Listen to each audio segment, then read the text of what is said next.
Yo.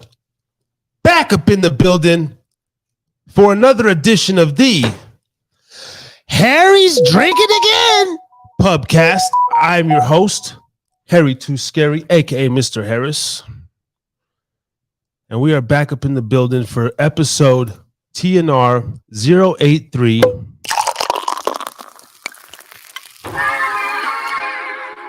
$83 weeks in a row.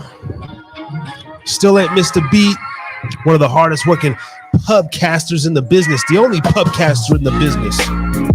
You know, I got to sit here and create my own lanes and do different things and come up with different sayings and whatnot. And that's what I've done, man. Your boy Harry Too Scary with you tonight.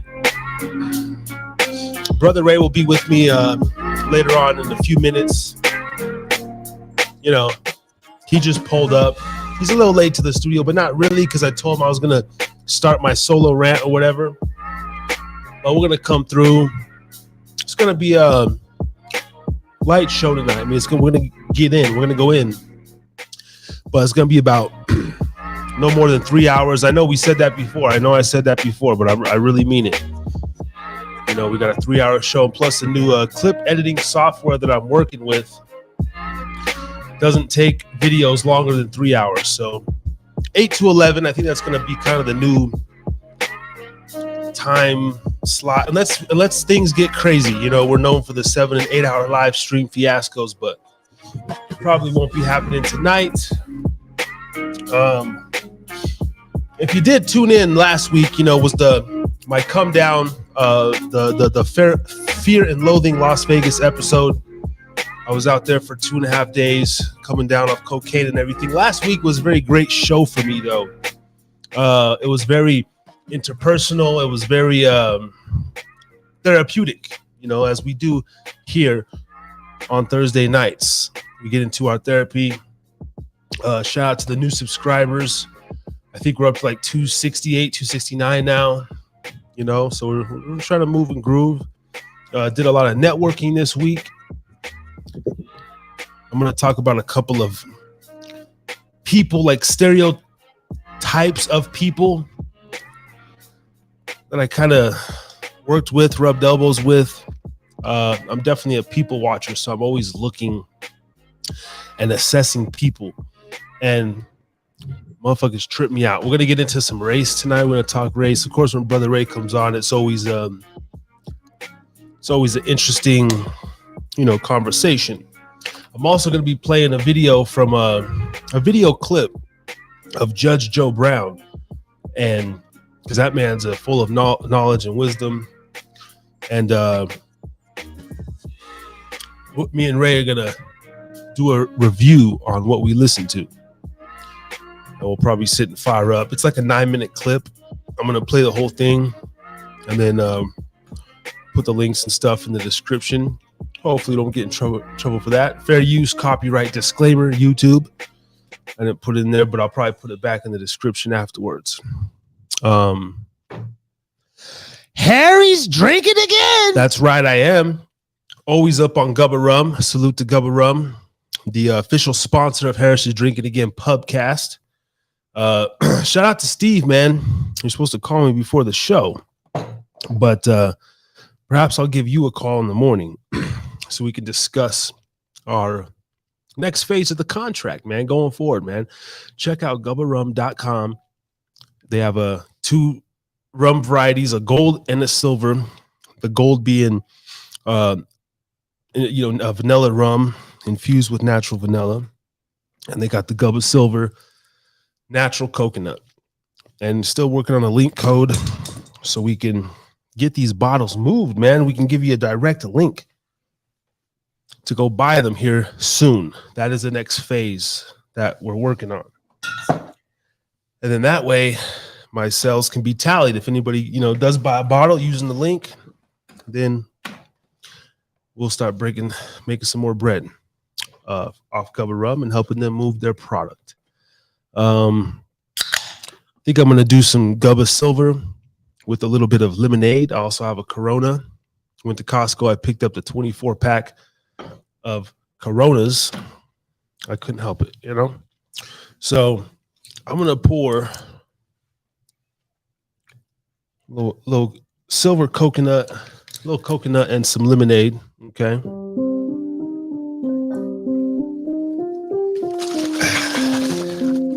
Shout out to the Kirkland brand here, lemonade.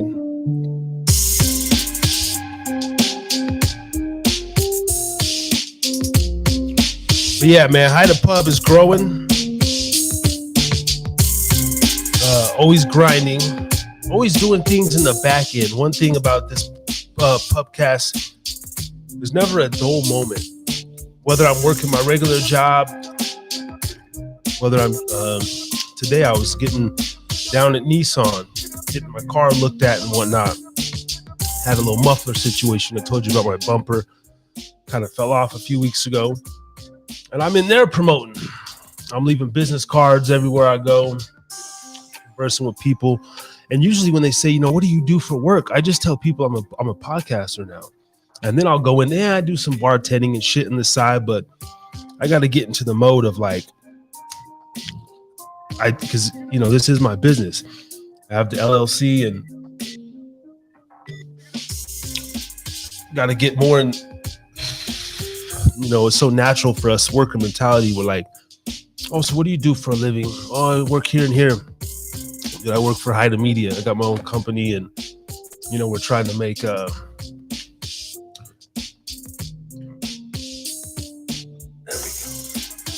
little adjustment on the screen there.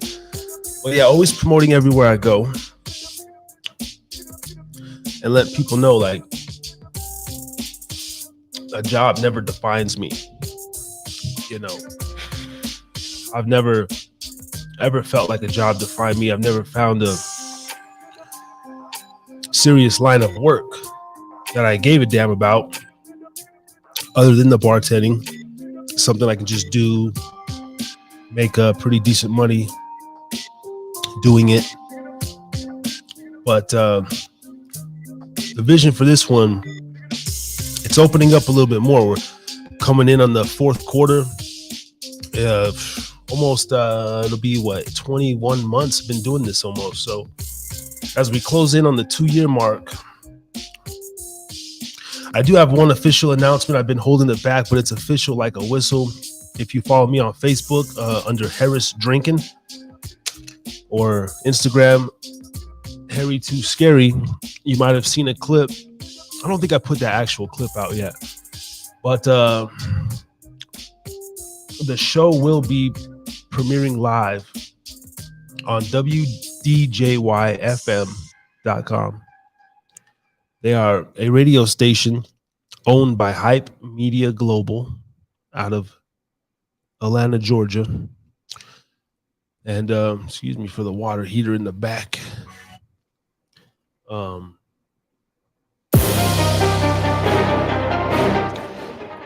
me go ahead and share my screen and actually pull this up officially moving on up to the east side. They're in about 18 different markets across the country. The new time slot there. We're still gonna be doing lives every Thursday night. Oh, here it is. Look at this. Oh shit. It's already up there. Oh, okay. I gotta share my screen to show y'all this, man. This is exciting shit.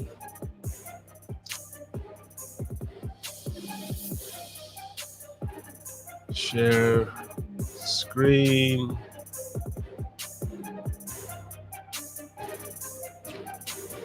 Oh, here we go.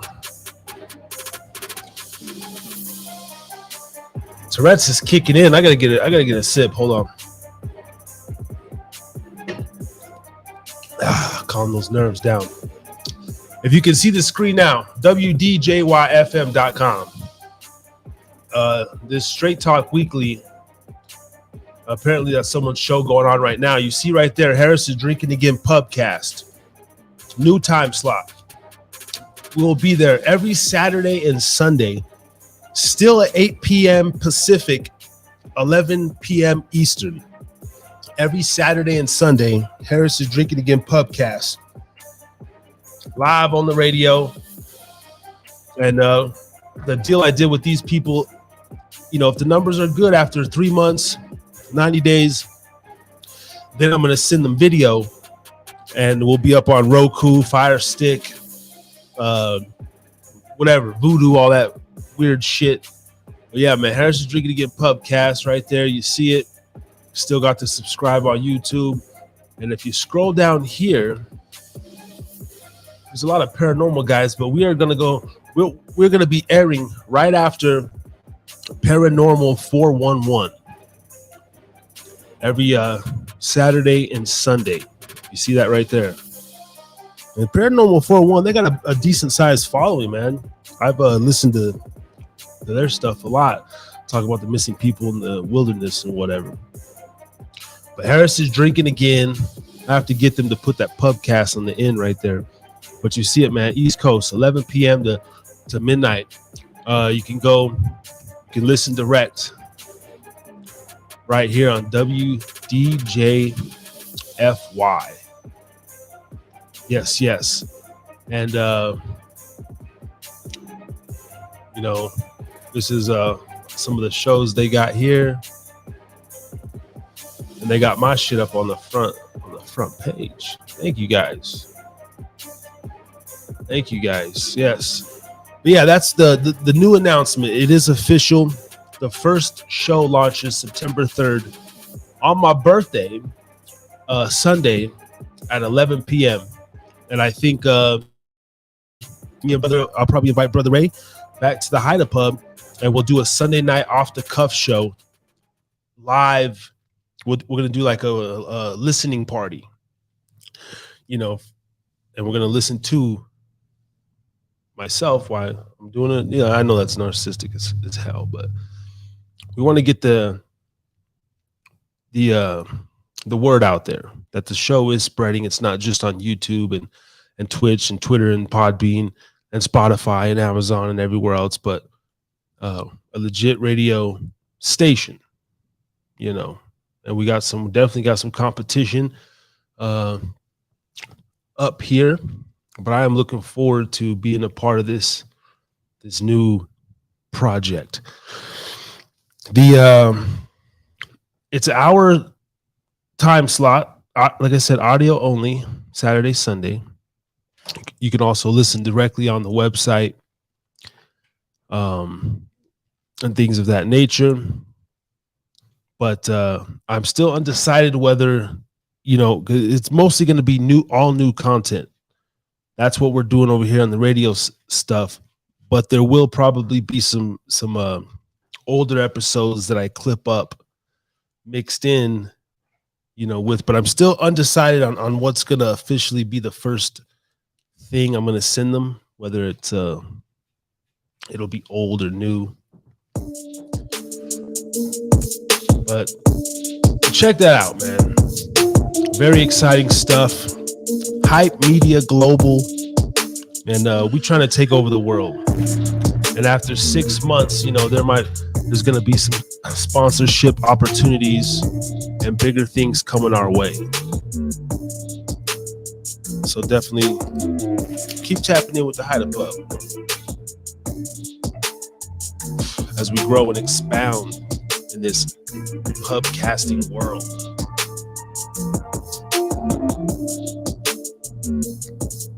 And getting the name out there. Also, they're also internationally. I mean, they do have a few international followers that I'm hoping to lure in over here with the swag and the charisma over here, man. And the beats. Shout out to Podbean tonight as well. Live up on there.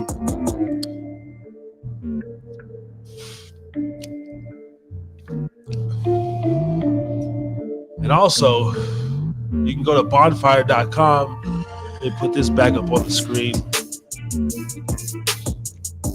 The first attempt at just some lightweight merch that we have, made to orders type stuff. But it's bonfire.com. Where we at? /Hida Pub merch. Come through. You know, order a shirt, maybe a hoodie. Where we at? My store. Campaigns. Do the damn thing.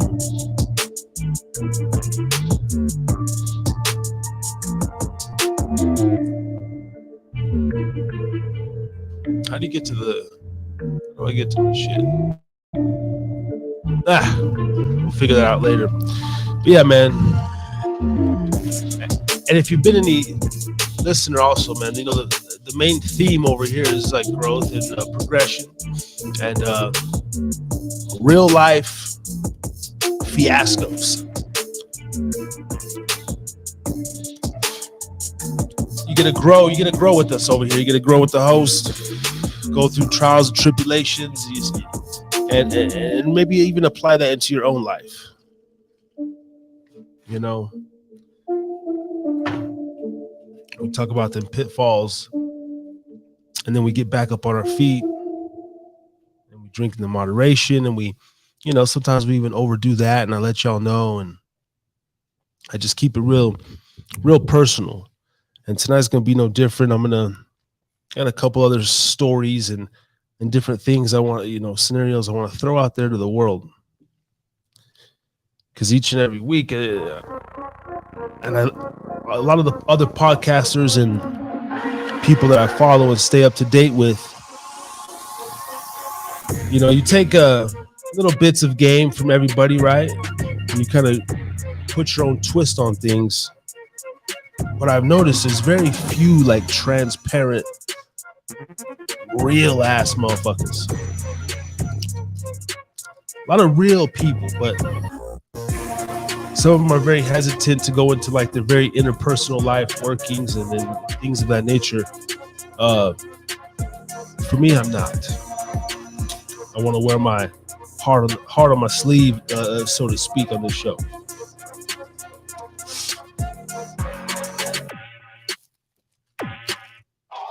Brother Ray's almost ready to come on. Came through with some more herbalitos so we can have a good time with.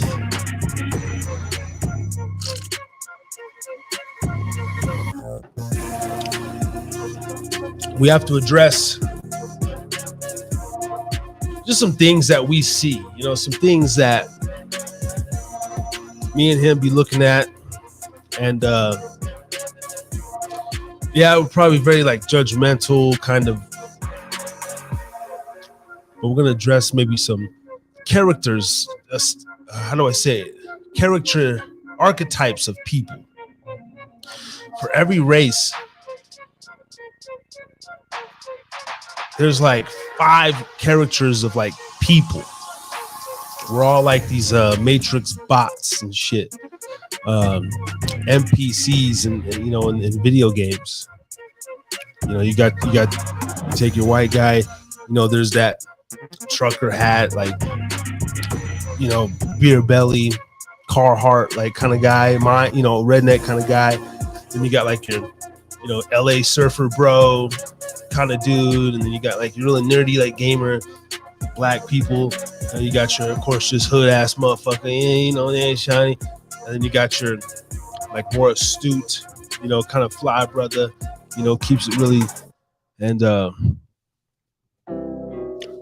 we're gonna get into a little bit of that.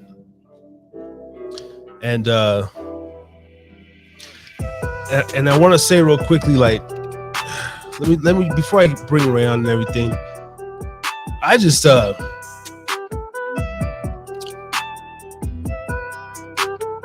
working with a couple of individuals this weekend at an event, and this whole, you know, oh, I have anxiety, I have OCD, you know, people got to stop with that shit. And I'm a person, I speak from that place, but I've been years removed from that. Like I have a lot of defects and stuff, but I refuse to just blame it on a bipolar or, this, and even with the Tourette's, I call it out, we make fun of it, and we keep it moving. It's part of the movement. But I'm working the other day, and it's like there's a certain way that when you go to these events, we're like temporary workers or whatever. We're just there for the money, get in and out. And you got these other people that go in there and they do everything overboard. And there's like, and this one lady was like, oh, my OCD is, I want to turn these around, and it's just getting to me. And I just was like, mental note. And then it progresses, and she keeps on, touching everything, and oh my God, my anxiety, and the line's getting bigger, and I'm just like,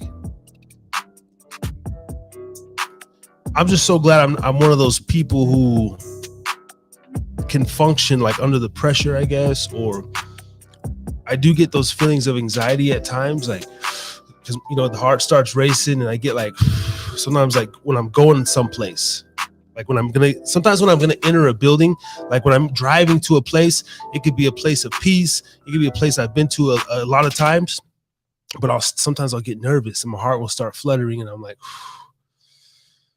but you just gotta calm down, okay? Take it all in. Just constantly assess the situation, and you just go forward with it. But stop this like hindrance thing where you think that you can't be in the place because of anxiety. Ain't nobody looking at you, bitch. Like, first of all, there's all this hot college tail. Oh my God.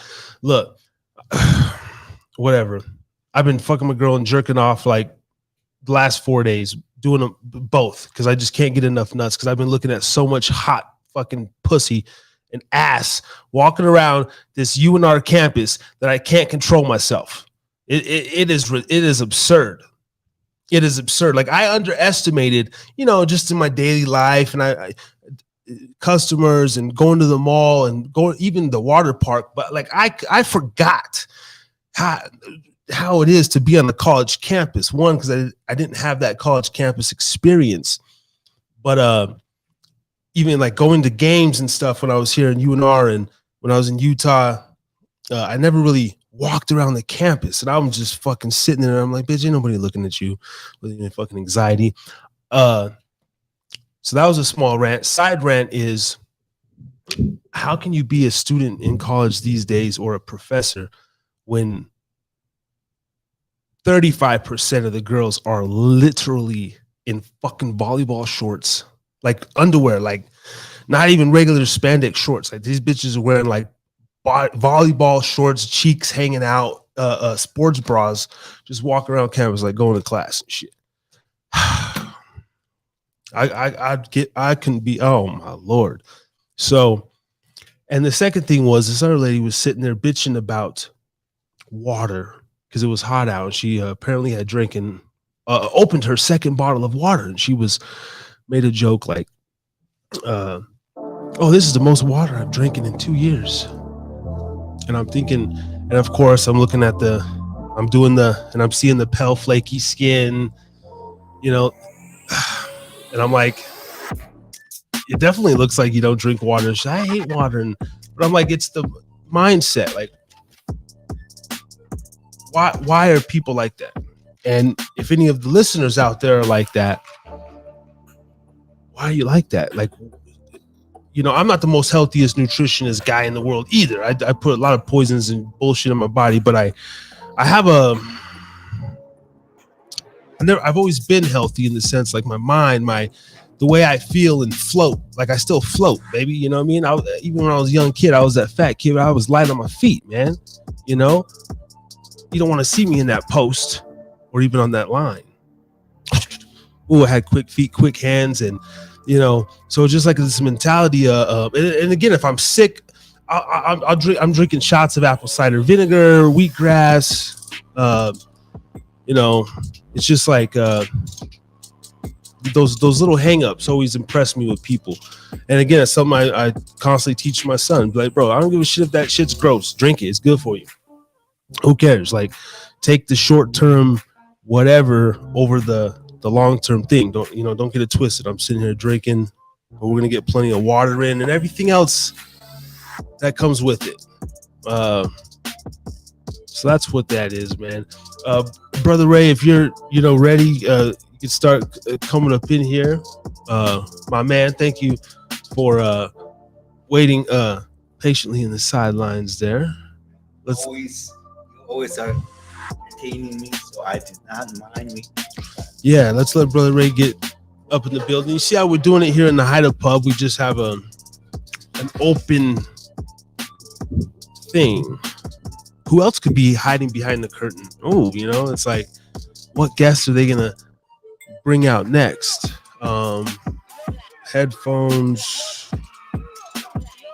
I don't know. See, are they plugged in still?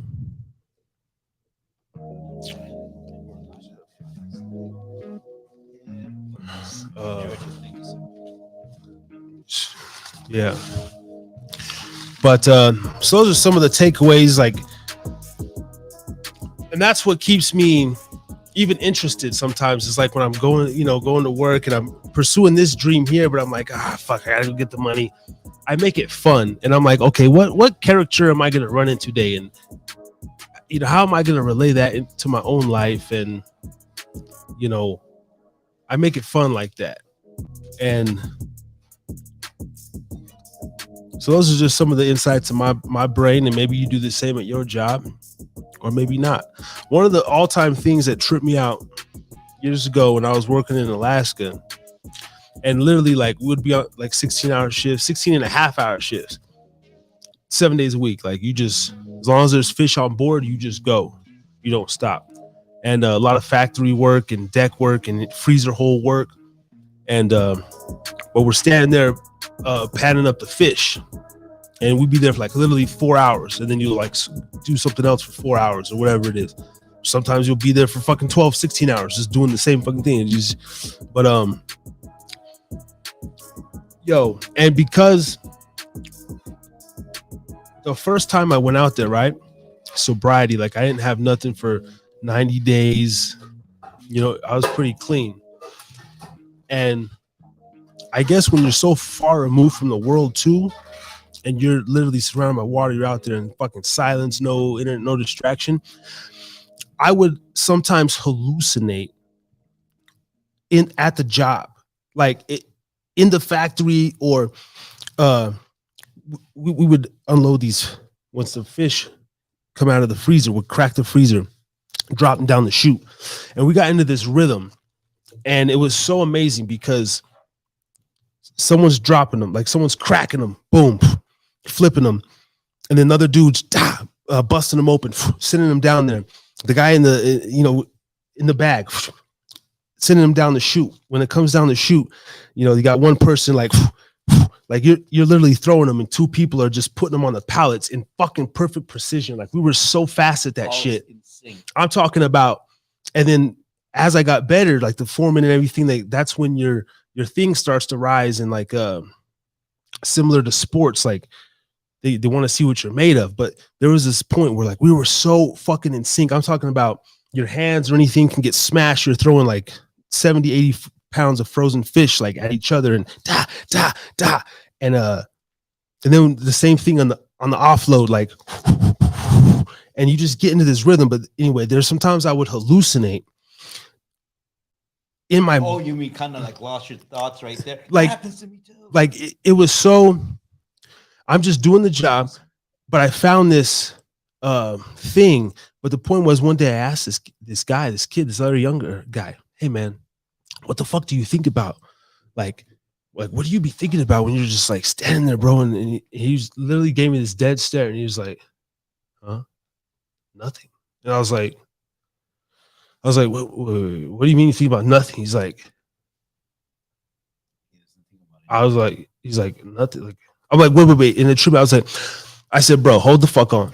I said, yo, in my mind right now, like I'm picturing, I can't even explain it. I have no words.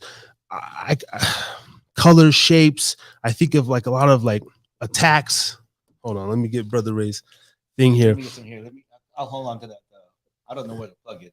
But can you see number 4? Oh, number 4. See if Brother Ray, number 4, in a little and I was tripped out because Let's see. I think it's right here. Where you plug? I can't see. Hold on.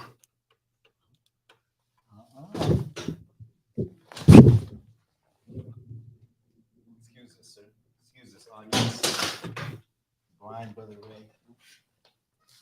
Anyway, sorry for that. Before I get lost in the sauce, I see shapes, colors.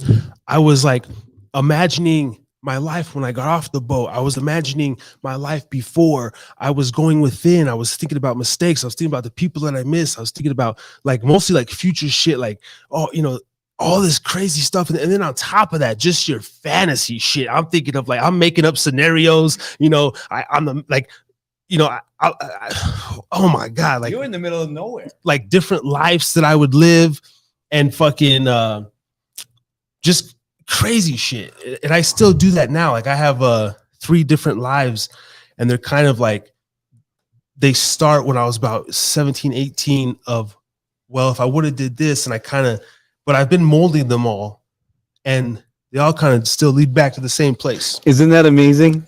Yeah. I completely understand that.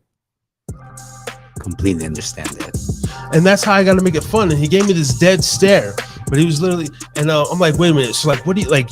I said, I don't even understand that. He's like, yeah, just like, he just sees like black or gray or like, first time in my life I ever heard that. Cause I'm sitting here thinking like, oh, I'm pretty normal, like my brain. And then I asked even a few other people and they couldn't really give me a definitive answer. Has he been doing it longer than you have? This particular kid, yeah, maybe, I don't know, he was kind of young, so maybe we were both new. Or maybe he can just blanket like that. Maybe he can just just empty his mind and just don't think about nothing. You know what I mean? That's impossible. Wow. Yeah. Like, I'm talking about like, okay, right now I'm thinking of almost a movie scenario, perfect storm, waves crashing in. Right.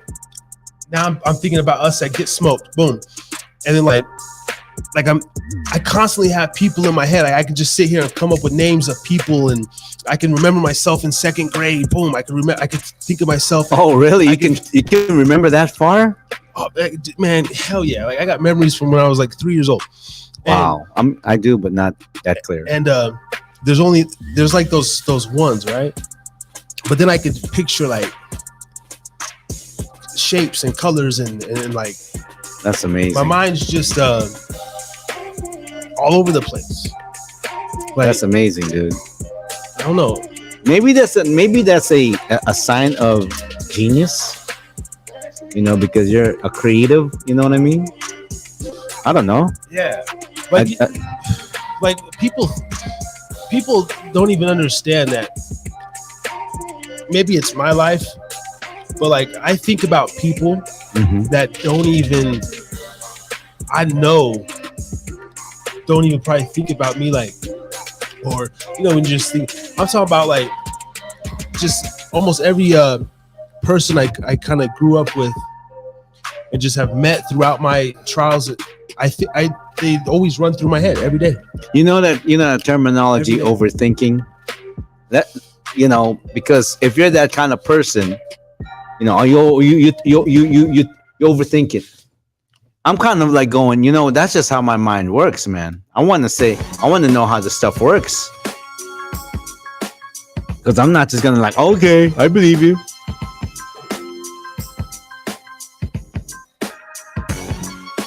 So you can call me an overthinker, but I don't think I'm too much of an overthinker. Kill that or roll up. Freshie. Since Brother Ray came through with the herbs. What's good, y'all? Man, it is nice to be here on TNR again with you. Thank you, my brother. Thank you. Yes. And we're not shrooming tonight? No shrooms. No. Just herb? Yeah, and man. Definitely. Drink? Yeah, what's your aspirate? Can I do this? You just said it, bro. The shrooms were cool. I was pissed because one of my shrooms came up missing, so it wasn't enough. But it kind of was, because what now that it's the second time I've done it, I do not like to do a show on shrooms overall. Yeah. It's too, and my body gets all like, I gotta fucking be outside. I try because there was a moment there when we were doing it in that show where I get kind of agitated. Like I get this like fuck, like Now I kind of felt that a little bit from you, and that's very unlike you. yeah. Why you get there, man? Well, you got that little bit of assholeness on that little episode. Not a lot, but you kind of just, I felt that asshole. Yeah. You know what I mean? I'm going, that's not you. No. Now but that's because too, like the shrooms put me in a place of complete, like. So I was thinking maybe it's me. Maybe I'm talking too much. Maybe I'm, Well, I mean, you are definitely a talker. I am. And we've talked about that. Like, there is definitely at points where I'm like, okay, bro, like, hey, man, or I'm Bump doing your brakes. I'm doing my spiel, but you'll kind of cut me off, and because you get so hyped up, and No, that's my fault, and I got to work on that. You're right. You're absolutely right. In order to be a master at this game of podcasts, you gotta know when to come in and come on. I should know that, and I'm learning. Yeah. And you're right. One thing that I do about listen to PBD, and I'm almost wondering if they don't have like a buttons or buzzers underneath the table, or they have like some sort of sign to where it's like, because their transitions are so smooth, I rarely hear any of the hosts talking over each other. It's like PBD will just go, and then then Adam comes in, and then Dave or Tom, like Maybe we'll do a skill share one day, and kind of like, because they have what do you call those? Newscaster consultants, where they teach you when to come in. We think we know, but it's we want to get to that level of like professionalism. Like I know when to come in. I don't need to, yeah. And a lot of the reason why I do that, and it's my fault, is because I lose my thought. Short attention span, and so I want to get my thought out. But you're right, and you're over here expressing your thought. So we're learning. Yeah, we're learning. We're learning this whole. The most important thing is that we just hope that our presence and our conversation entertains everyone. We just want to create. It's a pub. We're here to interact and engage. Share common things. Discuss I'm a differences. Harry's drinking again. Yeah. We're a pub. Yep. Just a pub, random chatter. Hey, can I get 2 martinis over here, please? Hey, Thank you. What? I think the reason why people go to pubs and we need it is because it's a place where you can express yourself, and it's never gonna go nowhere. I mean, who's really gonna remember what you just said and they go, "Oh yeah," except you said someone, and then he probably forgot your name or whatever. Just it's a place where you want to tell your story. That there's some things that you just when you tell your story to a stranger that doesn't know you, and you just have this immediate bond because of this story. I love when that happens, man. I love when that happens. Where does that happen? Pubs. Well, and that's worldwide, because probably Irish pub is what people think, but for me that's America, right? Like going, like bars, like this. That's the thing. America loves its bars, yeah. We cannot. What? We're like, Americans are like, we cannot, and I'm pretty sure it's not just America, that's everywhere, like in the Philippines, it's kind of like, oh, inuman tayo, sige, pulutan is like, in Hawaii is like poo-poos, like, little finger foods, so that way you don't get drunk fast. And that's one thing my dad said about Americans. He goes, over here they just drink and they get drunk fast. In the Philippines, no, we eat and we drink, and then someone's playing the guitar, and they're just someone's always telling jokes, or maybe they're playing cards. So there's an activity, you know what I mean? Like over here, they just want to eat and just get drunk right away. And maybe I'm wrong, but this is coming from my dad, who was, Well, you're not that's subjective, right? But if I could throw Fatty Phil's name in the mix just for reference purposes, because he's been on here before, and he's a binge drinker. He don't eat until after he's done drinking. I'm the person who I keep my stomach full during and after, and I wake up and eat some more, and I drink water throughout the night. Yeah, because because the food absorbs the alcohol and it kind of balances it out. Fatty Phil, yeah. And I mean, shout out to you, Fatty Phil, but I gotta tell you, you're probably not gonna want to hear this, but when you just put alcohol in your body and you don't have food with it, it kind of eats up all of the because it's alcohol. Why do you think they use rubbing alcohol? So He has gone to putting water though. You do a mixed drink, some juice or even soda, and then a little quarter of water every cocktail. Like putting water in the mix. Sure. See, So, I mean, yeah. But if you're gonna like drink to get drunk right away, which is cool, but just to let you know, like I remember as a kid, my uncle Tito Dani would have all of his friends, Barcada, come to the house, all of them, and because they know that they're gonna get drunk, so what he does is he takes their keys and he throws it up in the roof, so they can't come. So they have no choice but to stay over and get sober the following day, because my grandma's gonna make you a big merienda, big almusal, big breakfast. You know what I mean? That works. Everybody knows. Everybody out there that know Filipino breakfast, I'm talking about garlic fried rice. Maybe tapa, or maybe langgonisa, or maybe just chicken tocino. That's funny, man. I was at Fred one time. We almost pretty much got in a fight because me and the boys were coming out of the D or some shit down there on Fremont, right? And we went there to pregame to go to a different spot, but we never left. Right. We leave that bitch like 7 a.m. or some wow. shit. And these motherfuckers wanted to drive. Well, eventually we still ended up driving, but like I took the key. I was like, bro, we're not fucking driving, bro. Right.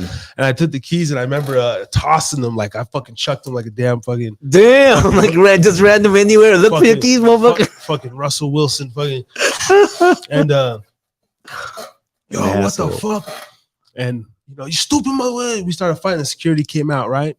And they were gonna call the police and everything. And like, and then another security came out, but I told him, I said, no, he threw the fucking guy. And even though I'm to my gills, I can always like, I don't know, I'm always within myself. Like I never, all this blackout and fucking, they're never me. I said, yo, sir. So yeah, we're fucked up. Whatever I said, I don't even, but I was explaining to him, I said, D wanted to drive. I said, we ain't driving. I'm not, trying to DUI or nothing. I said, I threw the fucking keys. And so he's mad. And then we started kind of pushing and shoving. Right. And when I explained that to him, he's like, even the dude's like, yo, man, you got a really fucking good friend over here. Yeah. This. And he's like, hey, called off the metro and everything. These motherfuckers like, all right. He's like, what helped us look for the keys? And my sinister ass, we were looking for a minute, bro. Like probably a good, I don't know, 30 minutes, hour, who knows? But I remember when I threw them, I kept my eye on those bitches. Boom. I'm there, even though I'm that drunk. And I remember, but I lost them in the mix. But I remember the general location where they landed. Yep. And so they're over here, they're over there. Boom. I spot them. Right. And I'm like, okay, I'm just gonna let this go on because we're fucked up for a little bit longer. And then I honestly don't know if I ended up going over to them or who, really found them. But I remember like we getting the keys, like maybe after a minute, like, yo, some shit. And but it was enough time to really like the security was like, yo, you guys good? And they were so pissed. And by then that they kind of, but anyway, we ended up going home. Right. He's driving, one of us is driving, and it was risky, man. We end up getting home, and then he pulls in the garage and fucking, out of all things, like it basically crashes through the garage, like dents it in far enough, just puts it in park, and just starts snoring in the fucking driveway. We go in, but yeah, this side story. Yeah, so that's what my uncle would do. He would throw them, and then they'll stay the night. Then my grandma would freaking make breakfast and everything, coffee with the garlic fried rice and the eggs and the chicken tocino and or whatever. And it's just good Filipino breakfast, man. And then you sober up. Yeah. And what do? You got nothing else to do? What do? You pop the karaoke and you sing, release me, let me go, for I don't love you anymore. Yeah, good old Filipino party, man. Love them. I love them. Let me okay, never mind. I'm gonna put this up on the screen. I want to get into some Nevada news before, because I want to play this Judge Joe Brown thing. Yes, that's right. But Joe Brown, man. I mean, you talk about hit you in the nuts kind of guy, man. He's just, I love it. Actually, yeah, we got about. It'll take longer than that. All right, so check this out. I'm gonna load up this Judge Joe Brown. Yeah, it's a 9-minute clip. Hopefully, everything's all good. YouTube ain't tripping.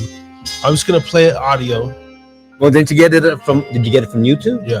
Oh, then I'm pretty sure because fair use, 1980, 74, whatever the fuck. Yeah. Fair use or a news broadcast tonight. But I don't know, man. I was, of course, thinking of what am I really gonna talk about and everything. I was gonna bring up some stuff, relation, my personal thing. But you're here now, so I'll probably divert that a little bit. But I was, don't tell me you're changing your program just because of me. Well, no, it's a little bit because it's a natural. There's a difference. That's true. Yeah. It was your idea for me to be here, so yeah. And okay. Then so there's always that's the thing though. I always have my I don't know. I could transition on a dime if there was a third party. You know how to adjust. Pretty much, yeah. Yeah, there you go. Yeah, because you got to look at life like a fight, like a boxing match, not a fight like all angry. I'm talking about precise, accurate. You worked out for it, you trained for it. You were coached by someone. You studied your opponent, whether their tendencies.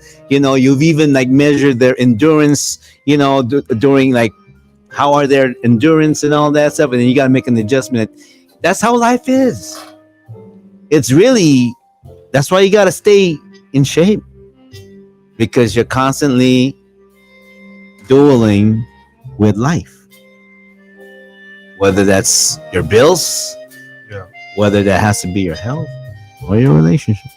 Real quickly, if you or a loved one are suffering from drug addiction or alcohol addiction, please call 1-800-662-HELP. That is 1-800-662-4357. That is a national drug addiction hotline, open 24/7, 365. And somebody there will assist you, even if you just need somebody to talk to on a come down. You've had a bad night, your endorphins are all off. That's one thing about this great country is we do have resources. So I got to give shout out to the people that is patient to hear that. Yes, 1-800-662-HELP. Shout out to you. Because it's a thing over here. It's a thing. I get it, but and then a couple of messages, because I'm going to play this right here at the 9-minute mark. This is a very powerful Judge Joe Brown. It's a full interview. I would love to interview you, sir, and I'm already premonitioning that we will have Judge Joe Brown on here one day.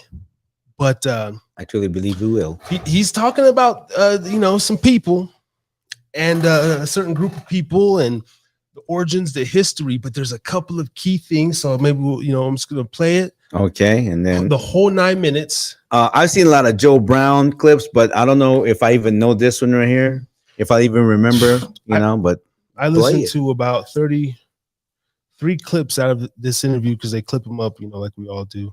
Okay. But for some reason, this one, I was like, ooh. Well, let's play it already, will you? And we're coming in. We got a couple messages here. Hey, man. This is Tommy Chung, and you're listening and watching Harris is Drinking Again. Sounds like a ghetto movie. What's cracking, y'all? It's Lil Kelpie from the 1503, aka Kelpie the P, aka call me whatever you want, just don't call me broke. And I'm fucking with the Harrison's Drinking Again podcast, one of the first podcasts or platforms to put me on. Y'all better stay following them, watching them. Stay tuned for more shit. Big things happening in the future. Harry's drinking again.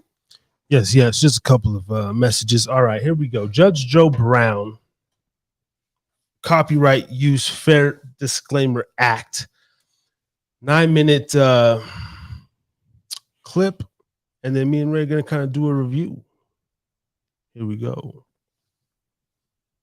With NFL Sunday Ticket on YouTube, you can watch your favorite team. Sorry, guys. 10 second ad. I didn't pay my YouTube Premium membership. Oh man, ever since I've been paying on that, music stuff, it's great, man. Now I get annoyed with advertisement.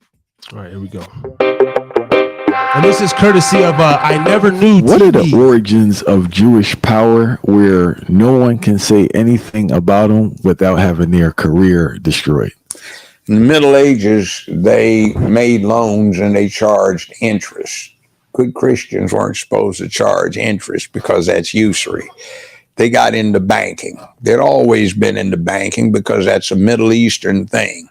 It was set up in antiquity, the banking system that we now have internationally. So they got there up on the money aspect. You had people like Alexander Hamilton. He was raised as a Jew, born in Jamaica. And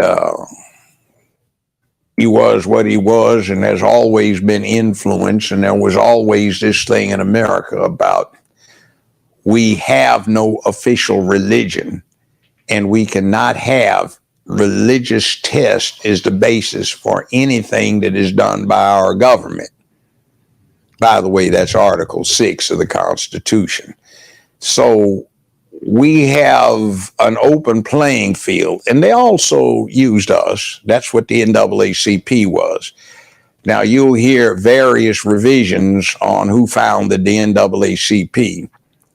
But as the NAACP toots and have for the last 60-some years that I have been intimately aware of,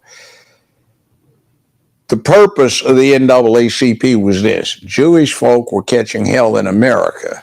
So if you used the Negro, colored people as a foil, if you couldn't do it to a Negro, you couldn't do it to a Jew. So the civil rights thing helped out the Jewish community immensely. And they have insinuated themselves greatly into the economic process of the country. Plus you have English presidents like Disraeli, one of the most powerful English prime minister. He was born a Jew, but he converted to Christianity. And since the thing is Christ was a Jew himself, and the whole basis of the hate is not so much racial as it is your religion. That blurs the distinction, because for the most part, you can't tell anybody Jewish from anybody who is Christian, from anybody who is Islamic, based just on their appearance. So it's wide open in America. And then as far as the black experience goes, I remember attending a lecture by Thurgood Marshall years ago. And he said what the NAACP and himself chose to do to advance civil rights for the first part of the 20th century, since there weren't any real laws other than the 13th, 14th, and 15th Amendments on it, was this.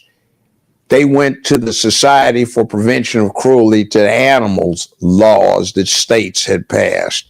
And the theory was, if you couldn't do it to a dog, you couldn't do it to a Negro. If you couldn't do it to a Negro, you couldn't do it to a Jew.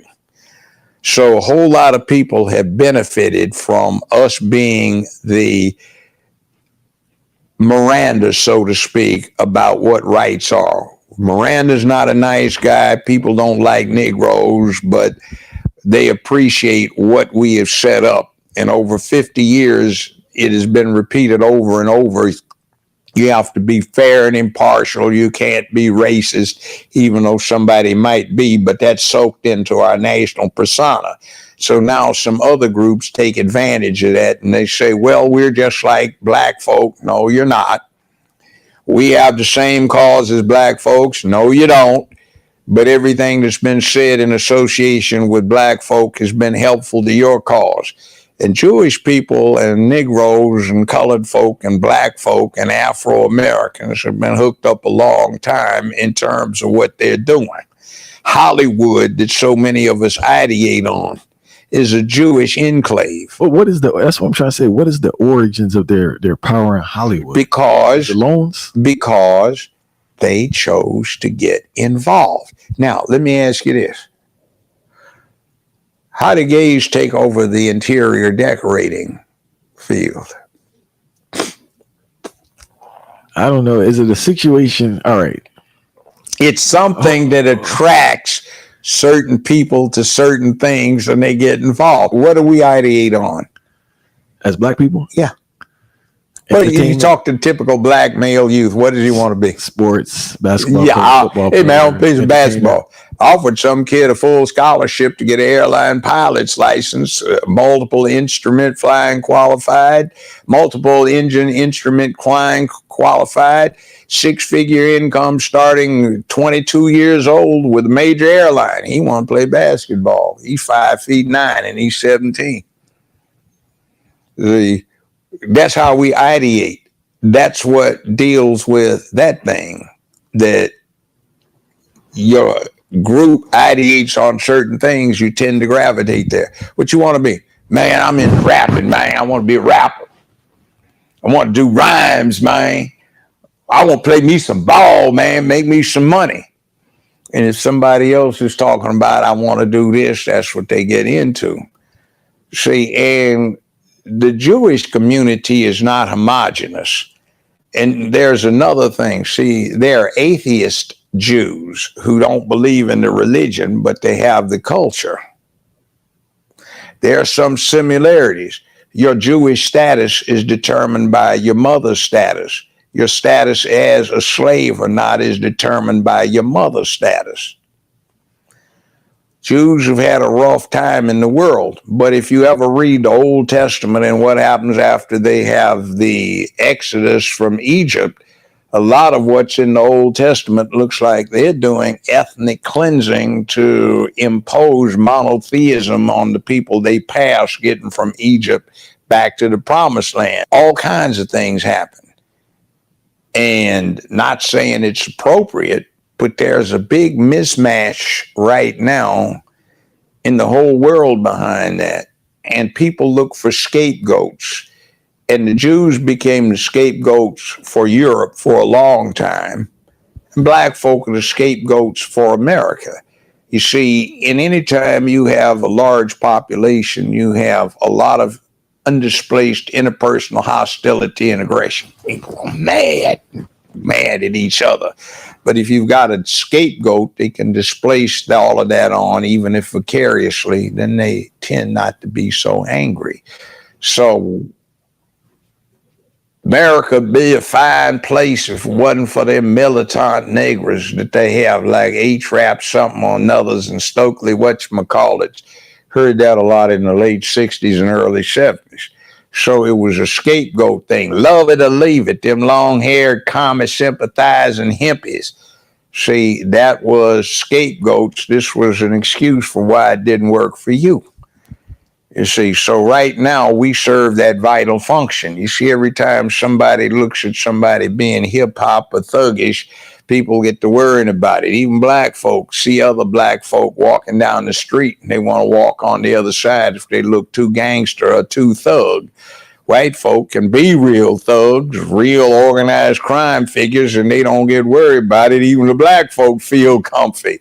And then, you know, it certainly doesn't help when you're going to take your mother or your mother-in-law or your girlfriend or somebody you tried to court to a restaurant, and somebody's yelling from one side of the park, like, hey, man, you knocked it out last night, man. You did with Tommy Deacon, man. Was it good, man?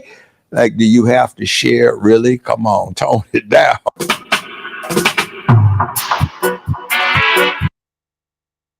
cash offer. All right, that was the main thing, and then I believe he says something here real powerful. And again, this is I never knew TV props. If you never had that MLK James Earl case, you would have you would still be presented with the opportunity to do the Judge Joe Brown show. Yeah. That a lot of the current people in what they do. And some people have a problem with that. Now, let's take one example I can think of right now. One of the most powerful women in history, Cleopatra. All right. What did she do to get in sick here? Okay. There's a. Okay. This is another. So just real briefly, based on that first, part. And I don't know why I ultimately chose that clip, because I remember we played some Orlando Brown and stuff too, but there was something in there. I mean, if that was him, and shout out, I never knew TV, but when he's on Harris is Drinking Again or something like that, based on just kind of, his overall message there, what was your opinion on that? And then maybe something he said at the end about the Bible, the Old Testament, ethnic cleansing. Do you have anything? A lot of it was coming from his own take, and he is definitely entitled to that. Now, am I going to say what he's saying is not true? I'm not going to say that, because there is a lot of truth in what he's saying, as far as what I know, But at the same time, Judge Joe Brown, he's a well-educated man, well-read man, well-traveled man. I'm pretty sure, he did really well for himself. So whatever he says, I pretty much can. But there are a lot of subjective things that he said. He used basically he's saying, because of black folks, Jewish people were able to ride on that and take advantage of it. That's what I got out of it, right? There was something there, where he was saying,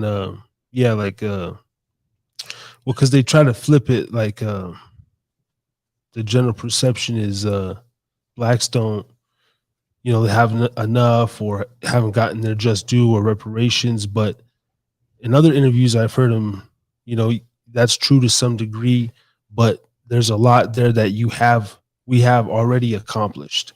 Yeah, I mean, okay, let's be proud of that. Yeah. And then, but still know that there's that underlying racism, how he's saying, like, this is America, like, man, like out in the open, like we can do whatever we want, maneuver. Mm-hmm. And then of course you're going to run into some like bloodline kind of racist stuff. But what caught me was that when he said, I was willing to give this young 17-year-old a full scholarship to become a pilot, full scholarship, everything, and because I have a cousin, Franklin, who is a pilot for United, I understand to get there is tough. And he's not even first, he's second. So, to be able to get that opportunity to go to college and get that, and he's saying he's 5'9", he's 17, I mean, you know what? Very rare and few will you have players like, what's this, 5'9" that played, Isaiah Thomas. Yeah, Muggsy Bogues. Muggsy Bogues was 5'3", but those are like, they're an anomaly. Yeah. Well, and there's been a time where you said before on this show, like, my only option, when you met me, like I had two options, and then, play basketball or rap, and then of course Biggie's old lyric, either sell crack rock or shoot a wicked jump shot, like, but that was powerful too, because I was sitting there listening, and I'm like, and I'm trying to raise my son, and and I'm like,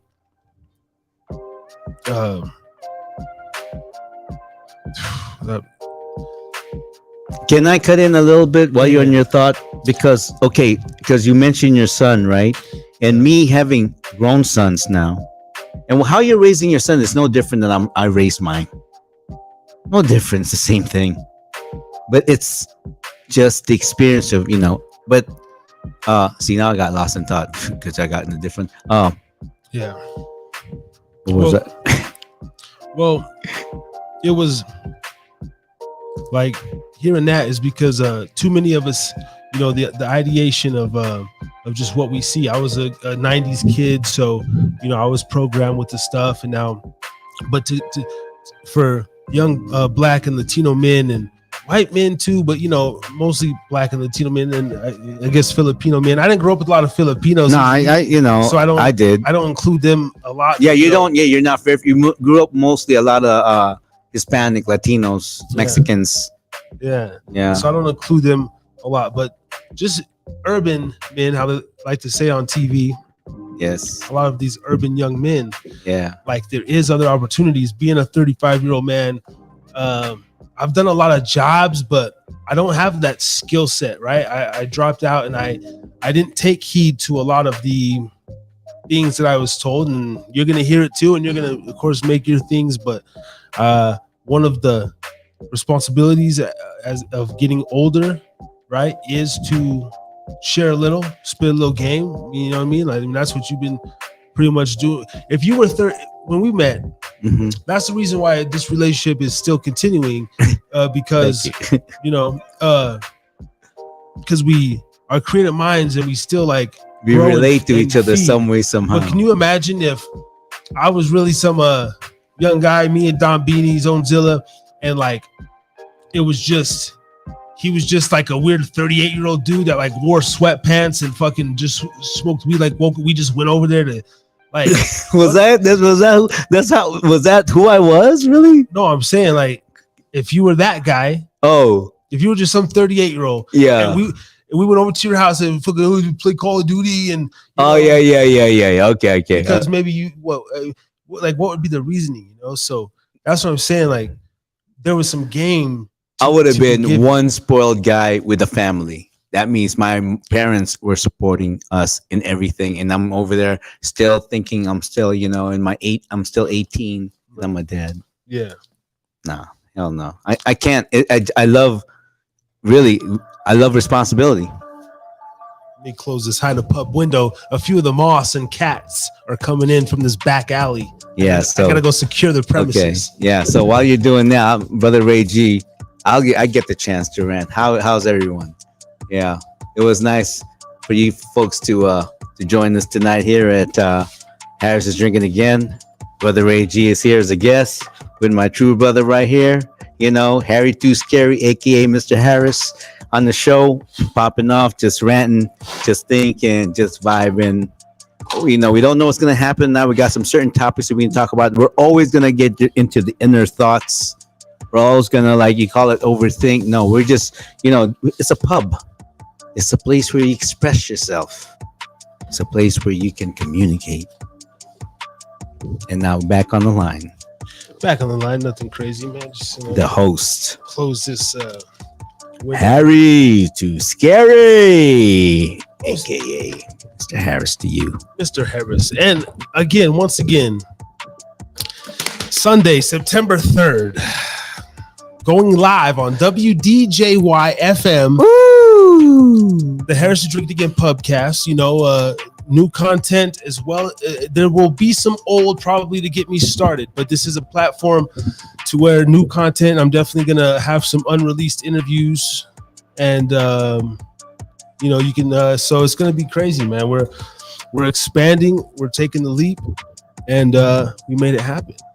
You're scaling. That's what it is. You're experiencing what it feels to scale. It's a great feeling, bro. Okay. I met another individual. Again, just conversing. I don't know how many of y'all, whatever you do, if you're the casual listener, day job, come home, boom, or if you're a fellow creator and you boom, boom, boom. But man, and I'm not the most talkative motherfucker. This dude probably meets like, I just have my little things and I take heed. But Ray probably meets definitely 3 times probably the people throughout his week than I do, right?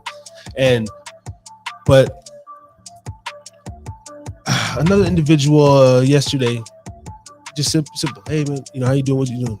I'm talking about my show, Pubcast. Subscribe, bro. And yeah, man, you know, I would like to do something like that too. You know, I got some ideas, but I just don't have time. You know, but he brought up his family, of course. You know, I got 2 little ones or something at home, and I was like, yeah, I have 2 as well. You know, 8 and 15 actually. And man, yeah, I know it's crazy, man. A lot of shit going on, but you just got to do it. And but I said it in a way like, did you ask the age of his kids? I didn't even. He just said little ones, and I didn't follow. I would ask that because you know what there is. If Dakari was younger, Yeah. it will probably be a different story. And you know, his kid would be 1, maybe 2, 1, maybe 3. I don't know. When you're like that, I can understand you kind of. But I understand your point, though. I understand your point because it's what you want to do. If that's what you say, you're gonna say you want to do. Yeah. But the main thing was he's like, I have some ideas. He was like, oh, There you go. Yeah. He was like, man, that'd be cool. Or, you know, I wish I could do something like that. Right. You know, I have a couple ideas, and I was like, dude, you should definitely do it. And then I know, but you know, between work and he had, you know, the whole 2 jobs, and Oh, he's got 2 jobs and he's raising a family. you know, Man, yeah. man, I gotta respect you. I'm holding 2 jobs and I can't see. I mean, no, well, actually, I take it back. But he just like me. I got fucking 2 jobs. 3 got 3, 4 jobs. Yeah, You know, just and raise a family. Yeah, it's different shit. You know. yeah, But yeah. in our brief conversation, I that's why I didn't ask. I just kind of cut him off like, yeah, man. Like I got 2 myself, but like, hey, dude, I said if you got an idea, man, just get it out there. I said if you ever want to be a guest, bro, there it is. Like come on, talk about it. That's what we do. You know what I mean? I said maybe. Yeah, maybe that will help jumpstart you, and that's exactly what it is. It's like, you know, yeah, you know what? Okay, let's talk about that. What we've talked about before is that we bring people in and they enjoy themselves, and then they can start their own pubcast, and then they can invite people in and they're just talking, you know, just people just hanging out, because this is good. I mean, you know what? Okay, walking and then talking about it, talking, breathing, eating. These are 4 things that are just essential in the human life. Yeah. So how can you incorporate all 4 of those things with ease and make it look so? Yes. Turn all 4 of those into just like a lifestyle, as easy as breathing. No, you got eating, drinking, breathing, and what'd you say? Breathing, walking, and then talking. So turn those 5 into as simple as a breath. Yeah. Man. And make it a part of your man. That is mastery of life. Now, that's mastery of life, and that's kind of the path that it's on. But that's maybe the inspiration where they can say, well, what did you do? Or what did you do for others? And I say, hey, you know what? Maybe I didn't do a goddamn thing monetarily or this or as much as I should. But like, hey, maybe it's I created like a platform, or you know, I jumpstart, or I network with this person, and you know, it's not everyone's ability. It's not gonna be the same. Yeah. Well, you gotta find where you, like Too Short said, man, get in where you fit in, for real. And honestly, like along my path, I haven't found where I fit in. And now being in this space, though, I'm starting to feel like I fit in, and I'm like, holy shit, right? Seriously, whether it was basketball, writing, at one point, you know, and still can, like an author, but it was like when I was super dedicated in my writing, like the actual, that's what I missed too, man. It's like there was a point. Do you kind of miss the whole writing? Yeah, fuck yeah. Writing was the high. Like, bro, there was a point, and when I tell you about like my mind on the boat and shit like that early in the show, like that's those modes where I would have my journals and everything, and then like you would sit and write, similar like when I edit now. When I edit or put out a video or you know do something like that, I get that feeling. But the writing was like natural. Maybe that would be the 6th one. You know what? I think for me, I love it because I like my penmanship. I know that sounds very narcissistic. Something just hit me. Let's come up with the own thing. You kind of just had the 7 keys, right? You said talking, eating, breathing. Let's writing. Writing. But there was walking, talking, eating, breathing, writing, Maybe singing. Singing, something like the 7 keys. Singing. Another natural thing. Cleaning is natural. Cleaning, because you clean no matter what. You clean. That's what you do. Even with washing, that's a natural movement. Drinking, and of course seeing. So 10 senses if you think about it, right? Yeah. But powerful tools, that of course I need to get more discipline on a lot of those, but all right, but yeah. You know what, my brother, man, don't ever say need. You will,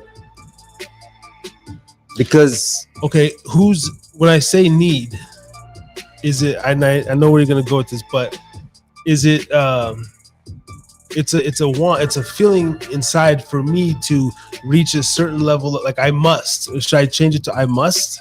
No, that's the same thing. Need and must is the same thing. I will. Because the definition of will is what you're doing it already, and it doesn't have to be physical. It could be mental. It starts from mental. I will, yeah. Because when you say I will, now you're committed. Now you're committed. When you're going, I need, and pretty soon it becomes I don't need.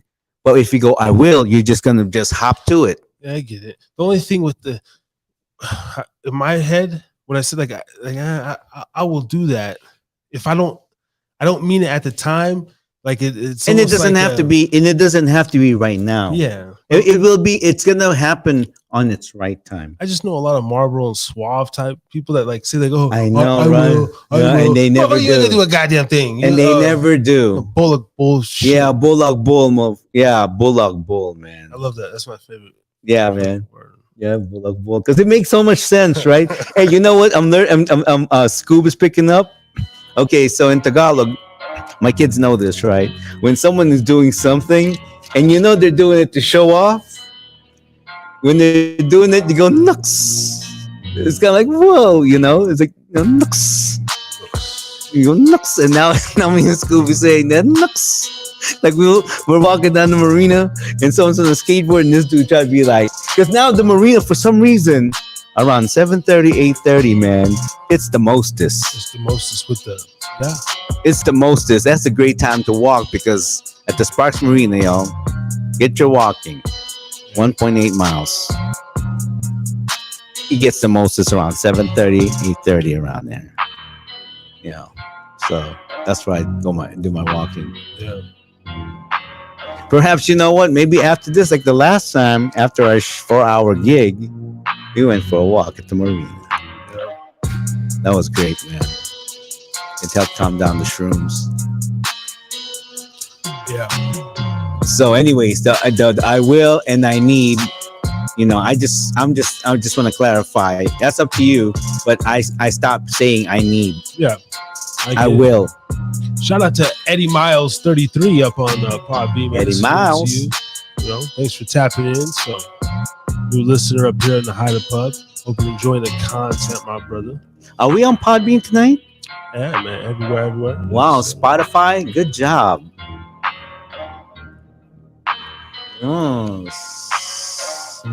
Oh, you know what? I told my friend, Brother Dave, if he wants to join tonight. He said just send him the link. Oh, Brother Dave, huh? Yeah. Okay. Yeah. Shoot. I wanted to pull up. Let me get in a little Nevada news segment. Crazy story came out of Las Vegas. Hold on here. I sent it to myself. I'm starting to get better. Eventually, I'm gonna start printing out little things and having notes with it. These shows. Let's see what I sent it. Wait, what are you looking at? What's that? I'm trying to find this link that I emailed to myself this morning. Damn.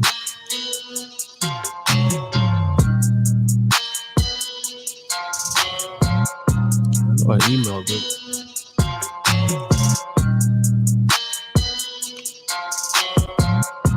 Oh well. All right, we'll just go straight. So this dude, crazy ass looking, fucking devil looking guy, bro, shot his like girlfriend, hit her body in the fucking attic until the body started stinking, and then he like rented a car and was gonna move her body and go hide it, and he got caught. But Las Vegas man shot girlfriend. But this dude 12 times, is that the one? Yeah. So this is bear with me. It is so violent out there. Wow. And you know, I thought about it. You know, don't just do Nevada. You know what, we are, because we're going 18 different markets. Top of the fourth quarter is the perfect way. I couldn't have asked for. I'm not a big birthday guy, but my birthday is September 3rd, and that's how much in synchronicity I do things. And what I'm seeing about producing and you know, always like when I put out my album, like Desert Underground Volume 1, it was top of the year 2010. You know, there's the 3 month. It's like everything's done structurally, and Right. and it's harvest season, right? The power of the universe, like as far as where we're at in the season itself, man. 9 months in, and seasons are changing. But anyway, I'm gonna continue doing the Nevada news segment, even for our ATL listeners and everybody else. Check this dude out, though, bro. Okay. And I want to when we talk about Judge Joe Brown, man, gotta get better. And this, I don't ever want to put myself in a position to be locked up in a cell with a motherfucker that look like this.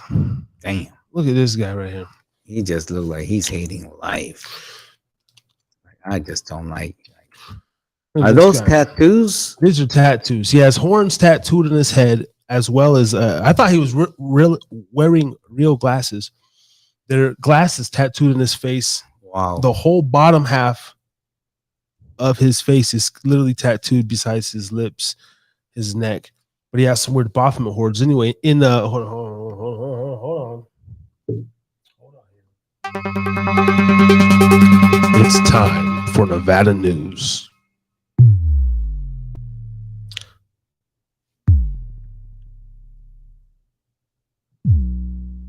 Yes. Wow, he tattooed glasses on himself. Las Vegas man accused of shooting girlfriend 12 times, hiding body for 2 days.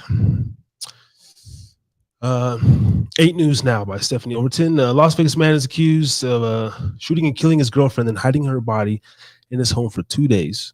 On August 14th, around 2:30 p.m., a man entered a Southeast Area Command Center for the Las Vegas Metropolitan Police Department to report a homicide. According to the arrest report, the man told police that he was fearful that if anyone knew he was at the police station, he would be killed. The report stated that he told police that he was at the house of the 1600 block of Golden Arrow Drive on August 12th, 2 days prior, when he heard an argument between James Gina III, age 50, and his girlfriend, Selena Rebholz, at around 9 a.m. He told police that he knew Gina owned at least 3 firearms, had a violent temper. This is Gina, by the way, the guy, and did crystal meth, the report stated. According to the report, Rebholz was calling Gina a pedophile. The witness said it sounded like Rebholz was throwing things. The witness heard Gina tell Rebholz, "I'll put 3 in you if you don't shut up," referring to shooting Rebholz 3 times. The report stated that Gina's mother tried to intervene. Gina told her he would also shoot her if she didn't go away. The witness told police that he and Gina's mother left the house to go gamble for approximately 3 hours. The witness told police that when he returned, Gina was acting frantic and distraught. The report stated Gina took the witnesses to a bedroom in the house where he saw Rebholz lying naked on the floor with a hole in her chest. The report stated that Gina's mother told police that Gina told him he was fiddling with his gun and accidentally shot Rebholz. According to the report, Rebholz was still alive, wheezing and making gurgling sounds. The witness told Gina to call an ambulance, but Gina didn't. The witness told police that he left the house because he did not know what to do and could not deal with the situation. Later received a text from Gina which said she's gone, she's dead. Deleted the messages. And he returned to the house 13 to speak with Gina. Gina told him that he killed the woman he loved and hid her body in the attic. The witness said Gina asked him if he could drive Gina and his mother to the airport so they could get a rental car. And he didn't want to remove the body inside his own car because she was beginning to emit a foul odor. Right. And wow. So this is the interesting thing. Gina refused to speak to the detectives. Said, he was a real one though, because I've been watching a lot of these interrogation videos lately. Mm-hmm. That's kind of been my vice on YouTube, man. Mm-hmm. I've been watching these just little like interrogation shits, right, of just criminals, like, and the whole process. And literally, once that fucking Miranda rights read, said, "I want a lawyer." Boom, that's it. Right. So that's what he did there. His preliminary hearing is scheduled for September 5th. And that was Nevada news. Look at that scary motherfucker though, man. I mean, honestly though, he's not even that scary looking.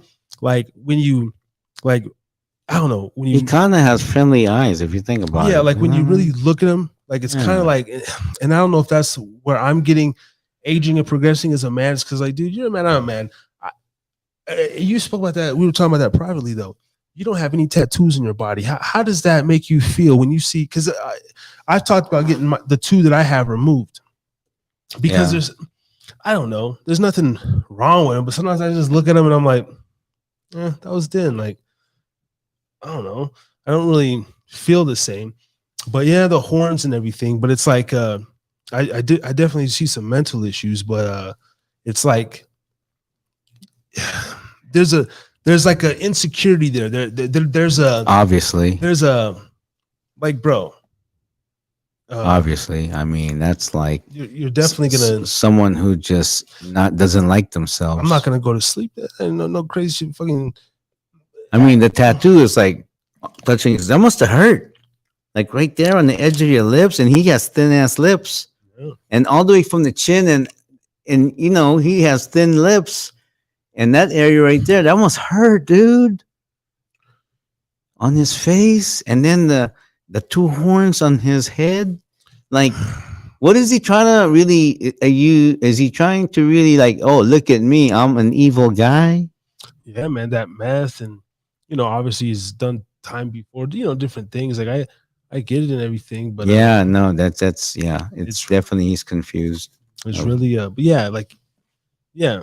Like years ago, I would, I say, "Oh, that's scary, mother." Yeah, the general perception, but yeah, but after a while, I guess being a conversationalist, you just kind of, because like if someone like that talks to me and they have that, I wouldn't care. I'm like, okay, you're talking to me, so you got that too on your eyes. I don't, around your eyes of a glass. I won't care. I won't be like, oh my god, don't talk to me. Like.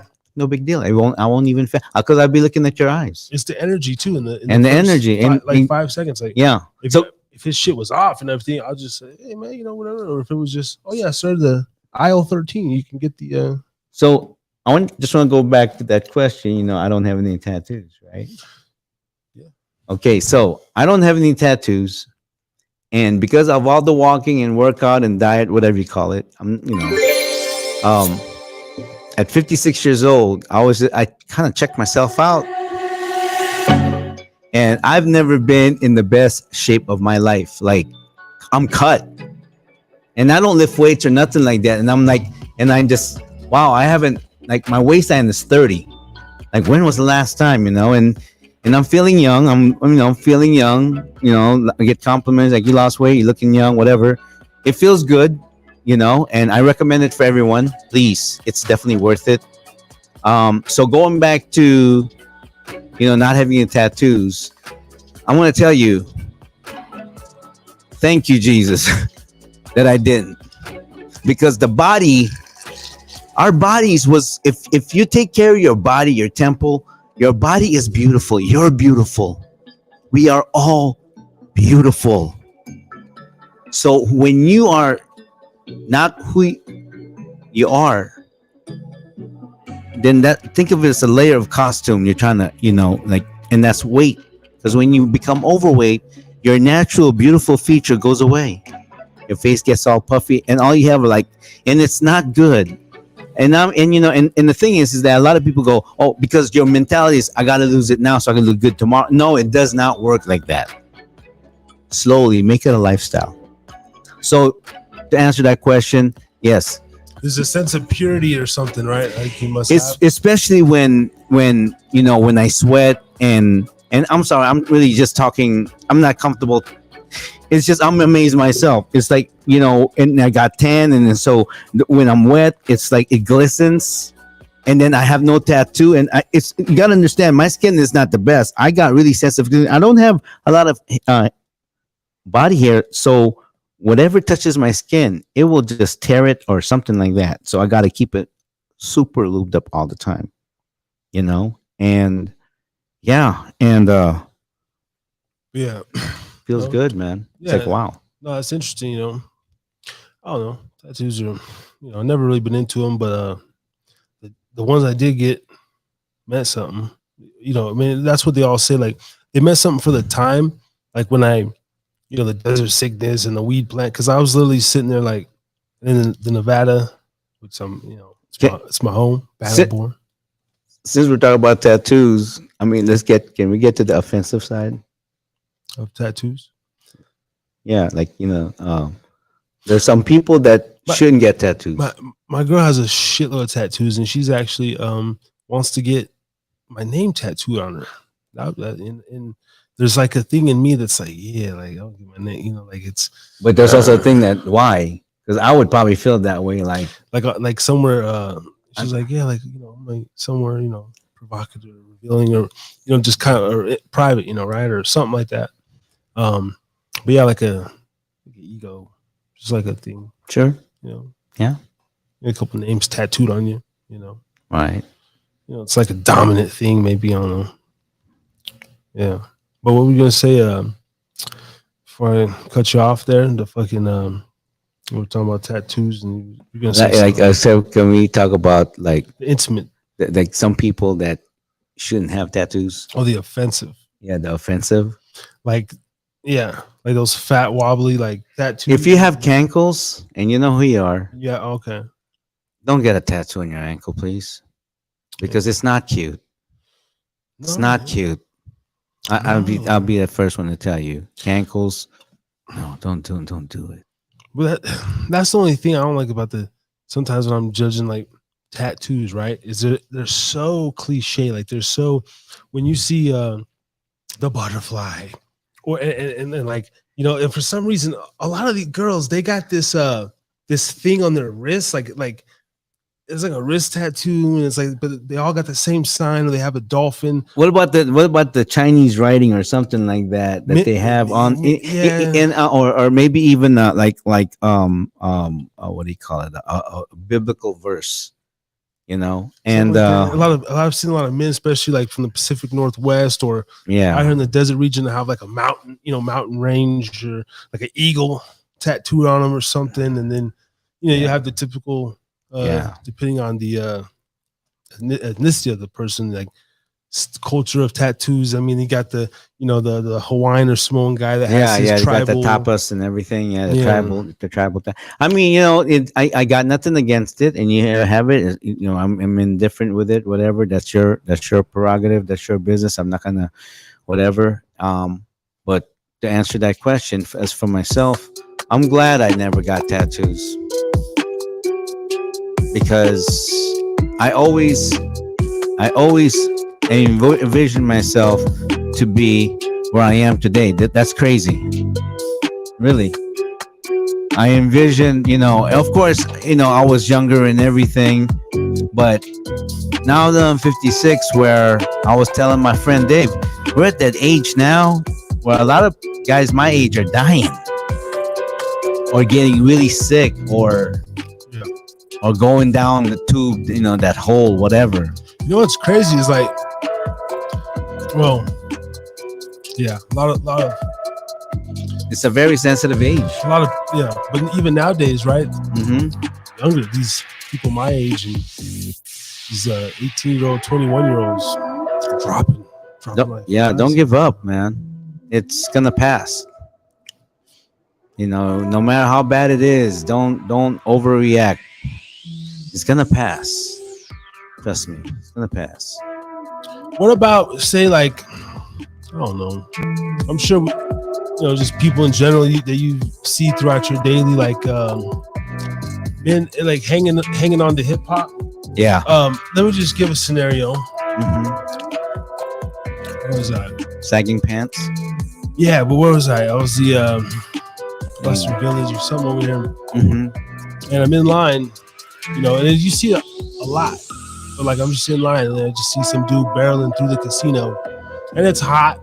So he's got his shirt off and he's got his wife beater over his shoulder, belting through, like, fucking hat looks greasy, slimy. I don't know, man. It's like underwear. His ass is sticking out. You can see the fucking sweat in his fucking ass crack, barreling through the fucking casino.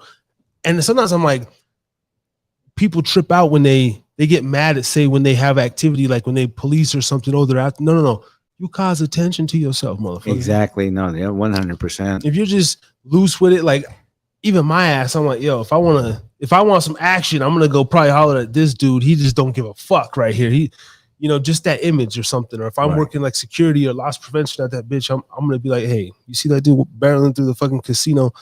And I say barreling because like the way he was walking, like almost like trying to keep it. I'm just like, I don't understand the mindset. And he thinks that he still look cool. I don't understand. Yeah, like, I don't understand. And he hasn't left. He hasn't left that time of his life when he's clearly mid 30, like, one of those dudes. Yeah, like he couldn't let go of 1994. He couldn't let go of 1994. Or 2004. He can't let go. But I never went through that phase at all. I'm talking about. I remember. Me neither. I remember, man. Like, my mom would say different. I'm talking about when I first started listening to like Ice Cube, like Lethal Injection, America's Most Wanted. I was probably like 3rd, 4th grade. Really, I went through this phase. And then in 6th grade, I did attempt to do some local thuggery, with my little crew there. Mm-hmm. And I was heavily influenced by rap. And I remember certain time, like, my mom told me, like, yo, pull up your basketball shorts a little bit and everything. And I remember there was but it was nothing. I mean, I snapped out of that. I snapped out of it quick. I'm talking about a year or two. Right. Little, like, young boy influenced by hip hop. Right. Well, once I got into high school, none of that shit. The whole sagging pants, let's all talk about that, right? Okay, Cat Williams did say when your pants hang. Okay. But another thing, let's talk about that from a posture stand. Because I'm into health, okay? Posture stand, right? So a lot of times how we wear stuff dictates our everyday posture. And it's bad enough that I'm seeing a lot of Americans who don't really walk correctly. I mean, they can probably walk, but from the way it looks at, I'm going, they're probably walking real fast right now because something healed, and then they're going to injure it again. And then they're going to rest up and they're going to walk the same way and they're going to injure again.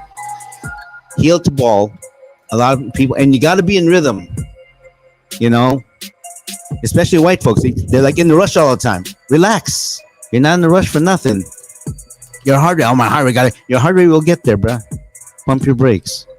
It's more laps, more slower walks with more laps is better than fast walk with few laps. Because when you do few laps, fast walk, all you're doing is getting the heart pumping. You're not burning the fat. Or even with with anything, Stairmaster or something like that. You go there like low level 4, level 6, and just maintain. Do like 45 minutes on level 6 for anybody. Like, I can drink right here for hours and probably go do that. Mm-hmm.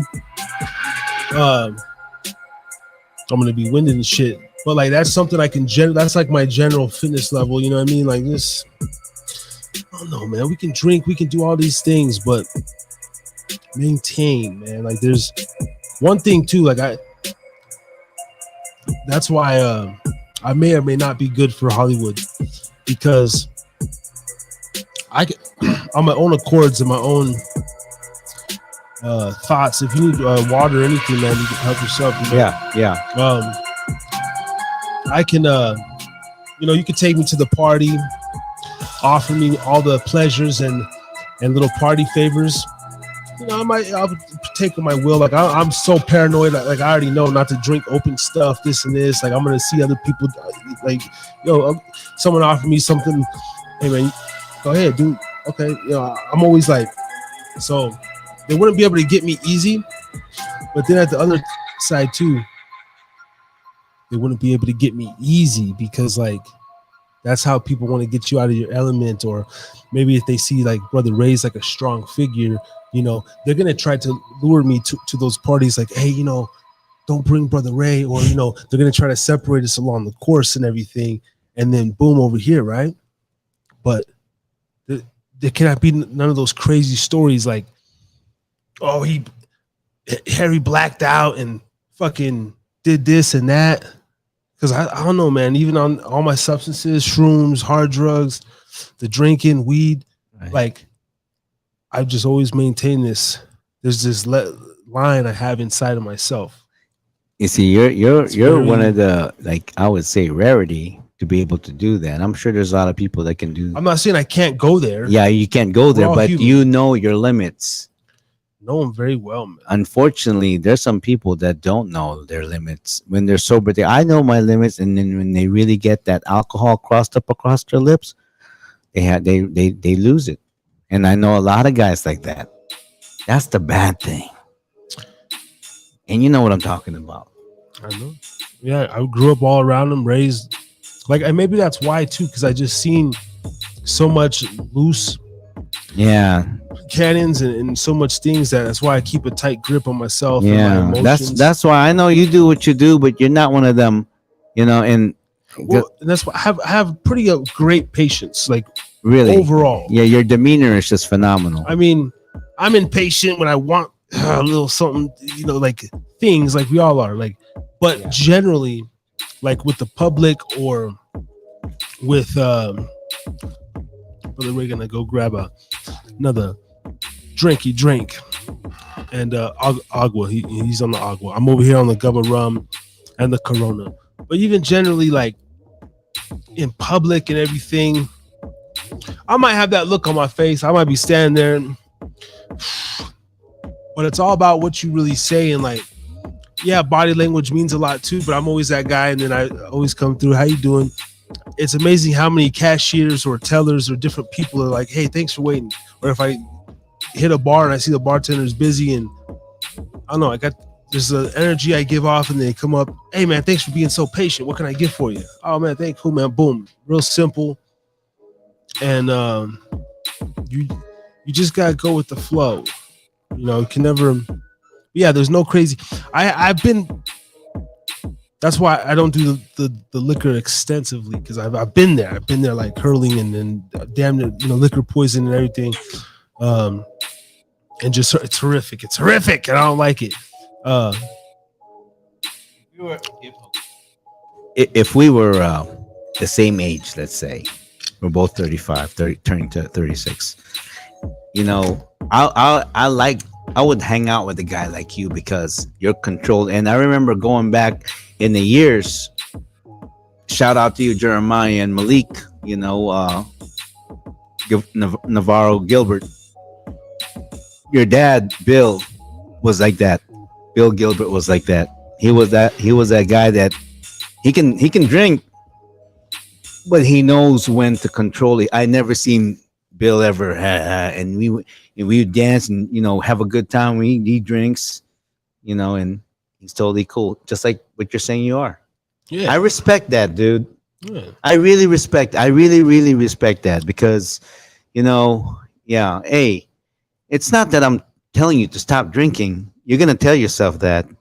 Yeah, everything's on my own timeline, you know. Yeah. But because I got this sinner in me, and I've had very people close to me tell me that too. Like even when I was on drugs, too. I think I told this before, but a big compliment I got from like a family member was like, "Yo, man," because I was coming down off that shit.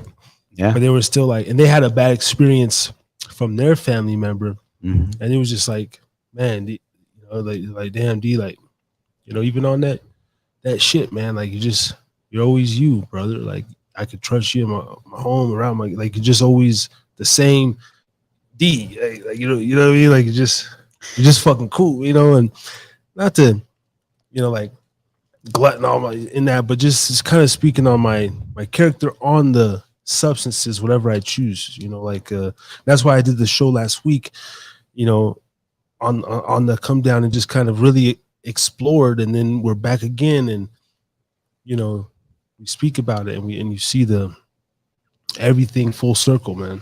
Yeah. How it is. So. I gotta commend you for that, because like when to stop. You're always in control. And I think, and what I was gonna say is that I think the reason why you're that way is because when you were growing up, and you folks can watch it. I don't know what episode it was when you talked about growing up and you were in all these medications and you were just like being knocked out and all the side effects and whatnot. Because that feeling growing up, you're like, I know how that feeling is. So never going back. So you understand how it is with that kind of like, what? I look back, maybe I'm the same way too, because when I was younger, I was anemic. I fainted in my life 4 times. And I tell you what, folks, for those of you that really fainted, it's not fun. You feel like you died. Fainted, for real. Actually, I fainted. I just recently fainted. Like, yeah. Yeah, a couple months ago or some crazy shit. Yeah, to where it cracked my tooth. But it's not a good feeling, So yeah. No, for sure, man. But what's weird is that like a lot of people close to me, man, maybe going through this some shit I went through like 14, 15, 16, 17. Now, like a lot of people I know are like they're kind of reverting back in a way, like using these terms, anxiety and depression and all like I've just seen it become more of a it's like a mainstream. It's almost like and I'm like, no, we're not doing that. I get it, but as a man, bro, I feel like, and I didn't like it back then because that shit caused me a lot of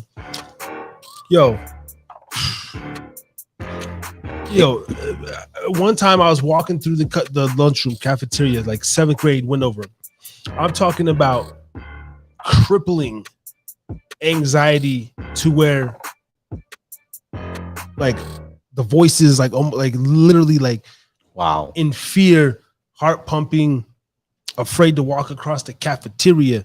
That happened in multiple schools. Like, was it because you were going to different schools?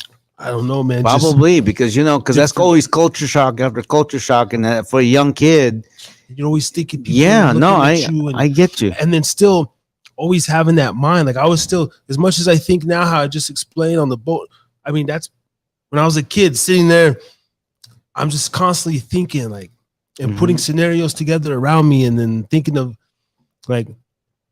That was your survival. That was your way of coping. But luckily, I just grew up, like I grew out of that. Perhaps that method that you did, I don't know. I don't think you did anything wrong. I think you did the normal thing. You process everything. You put everything together.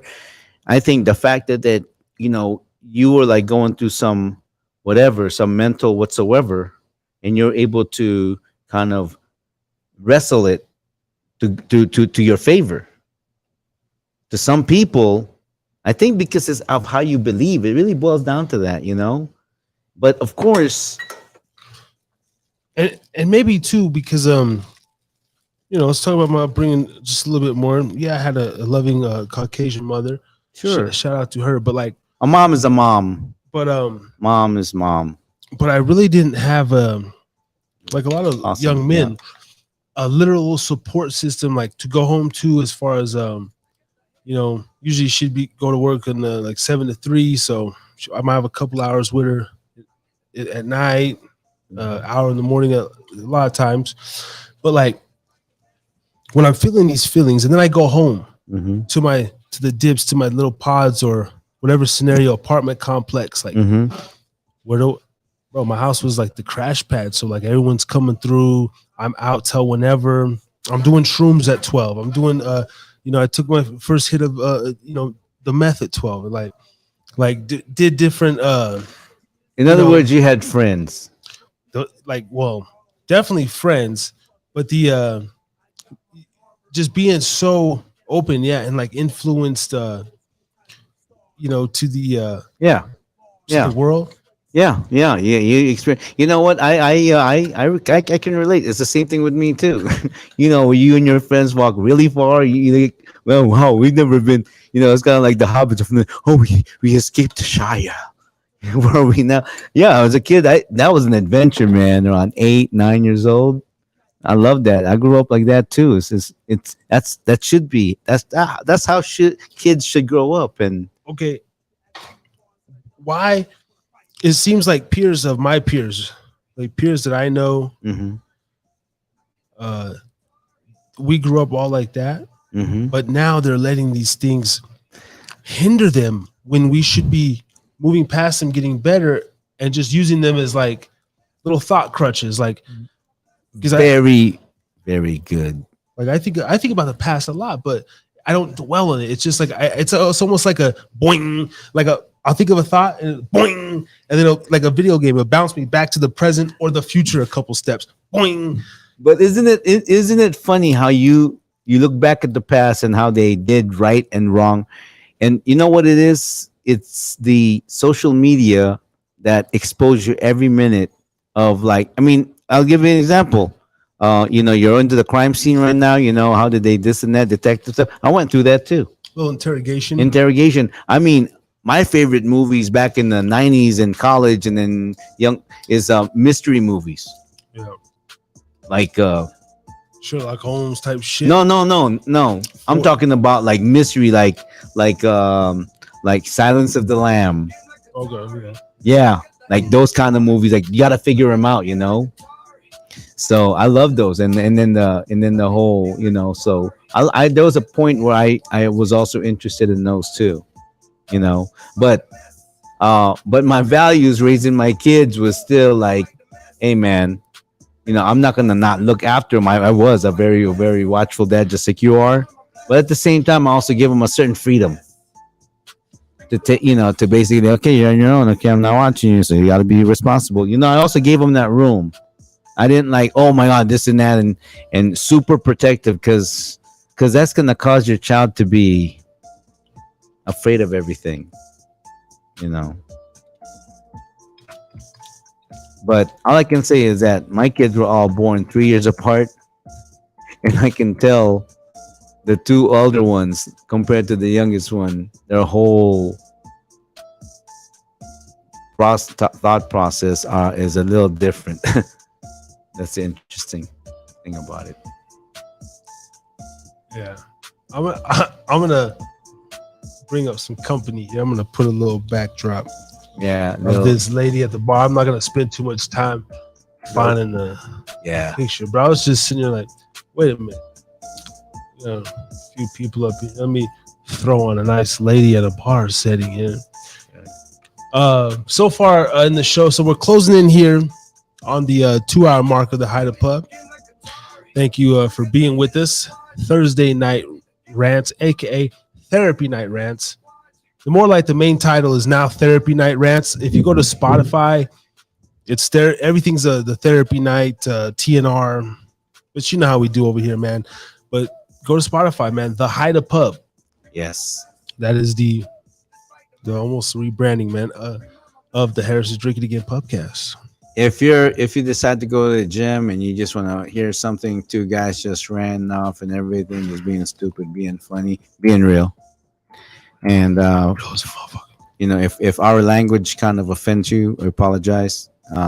We don't try to. That's just how we express stuff. I hope you understand. Yeah, according to this deal that I did, man, it's the FCC and all that. Mm-hmm. She's like, no, we've never had a problem. I said, okay, well, hopefully I could be the first guy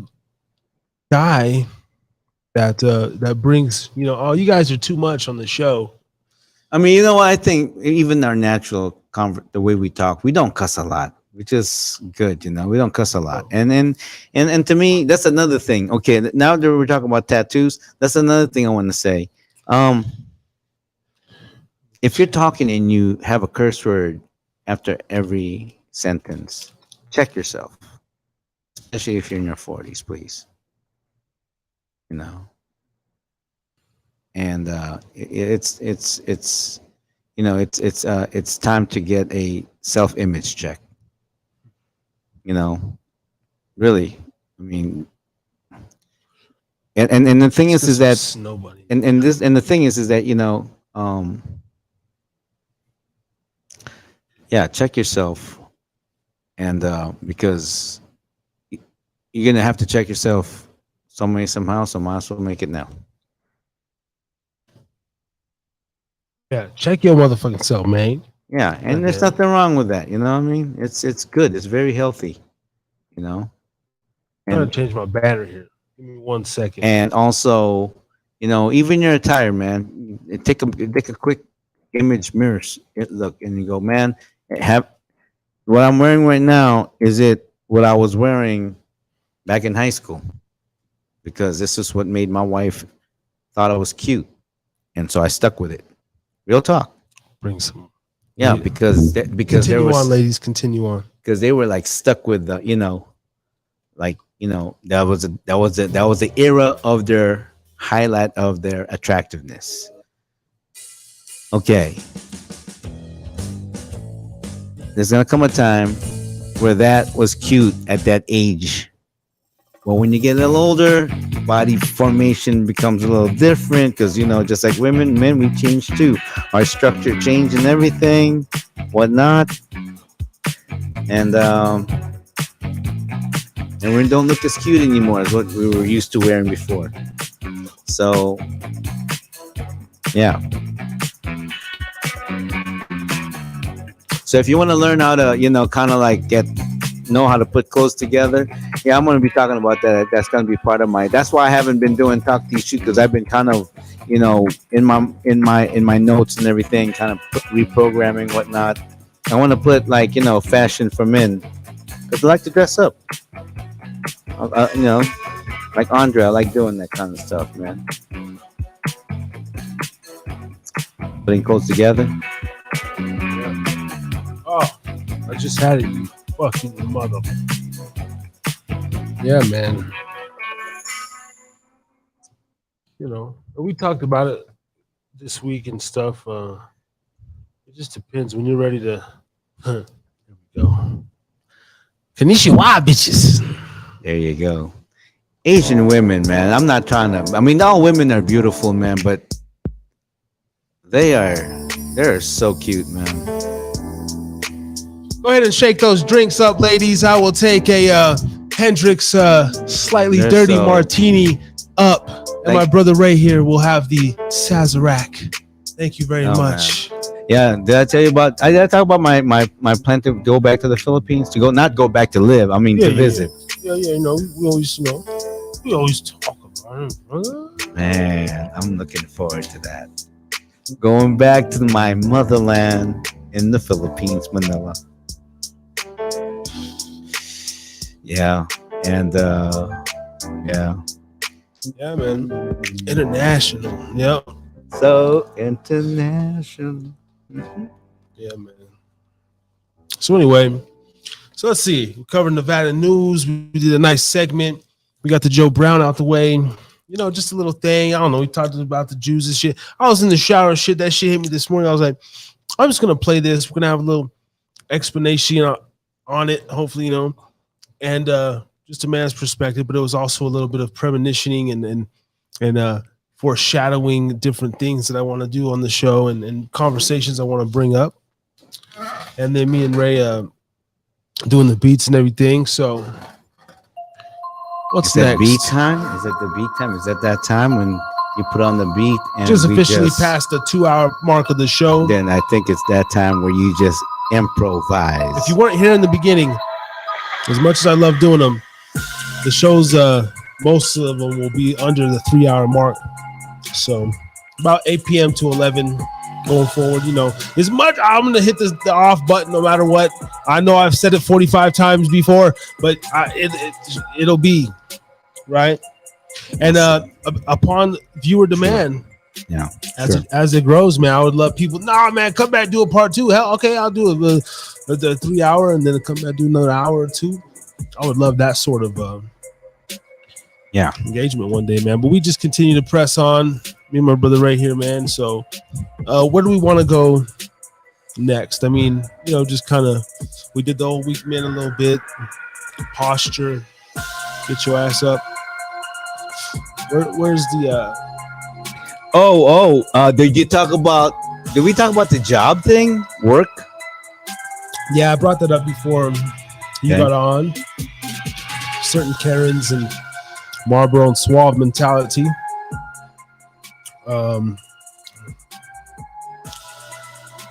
So then I guess that's it. I'm getting the fuck out of it now. Yeah, show him, man. No, call in old Bill, old Willy Nilly. Get Willie in here, damn it. We need a where the hell, Willie? We need a story. No, the main gist. Let's just go back to consistency. No, hey, man, you know what? 83 weeks in a row. These guys again. Oh, fuck. Harry, fuck, man. You know, another post, I mean, I don't know. I kind of want that to be the theme too. Like, yo, man. No, it's what you're doing is really like if you're like the David Goggins of pubcasting. Jeez. If anything, it's like, you know, at least you know where I'll be Thursday night. Like as far as lifehood, my whatever legacy type of right. Like yo, this motherfucker, he just be doing his how you doing his little. Sometimes that's good enough for me when I think about some like what daily grind I could have. Or it's like, well, fuck Thursday night, man, and then then we got Saturday, Sunday. So we expounded over here, man. Saturday, Sunday, 8 p.m. Pacific, 11 p.m. Eastern, WDJY FM, hypeglobalmedia.com. That's all I gotta say. That's all I got. And Gubba Rum. I mean, come on. Life's good. Shit. So that's all I got to say. Okay, how about this? Let's go into I want to do this hype media global segment, real shit, because I know a lot of you know, I know you're not supposed to care at the moment, but what I'm trying to do, and I'm trying to show these other businesses and people, is like, yo, if anything, this dude is like a big ass hype man for our company. Like he endorses us, but based on what you know going forward, what new content in 58 minutes can we provide? Like, because it has to be completely different than TNR, man. As far as the lives and everything, like structured, like even like just to the point. 58 minutes. They're leaving 2 minutes for advertisers and sponsors. 58 minutes, less than a minute. Back-to-back days, man. Saturday, Sunday. So what is that? 116 minutes, almost 2 hours of content a week. I have to give these people for another year straight. 58 minutes. Consistency. Now, I mean, it's like, yeah, man. Like, okay, so from my experience of doing the scripture reading every morning, and I haven't been doing it every day. I used to do it, and then I kind of like, now I'm pacing myself, you know, because I put out enough out there. And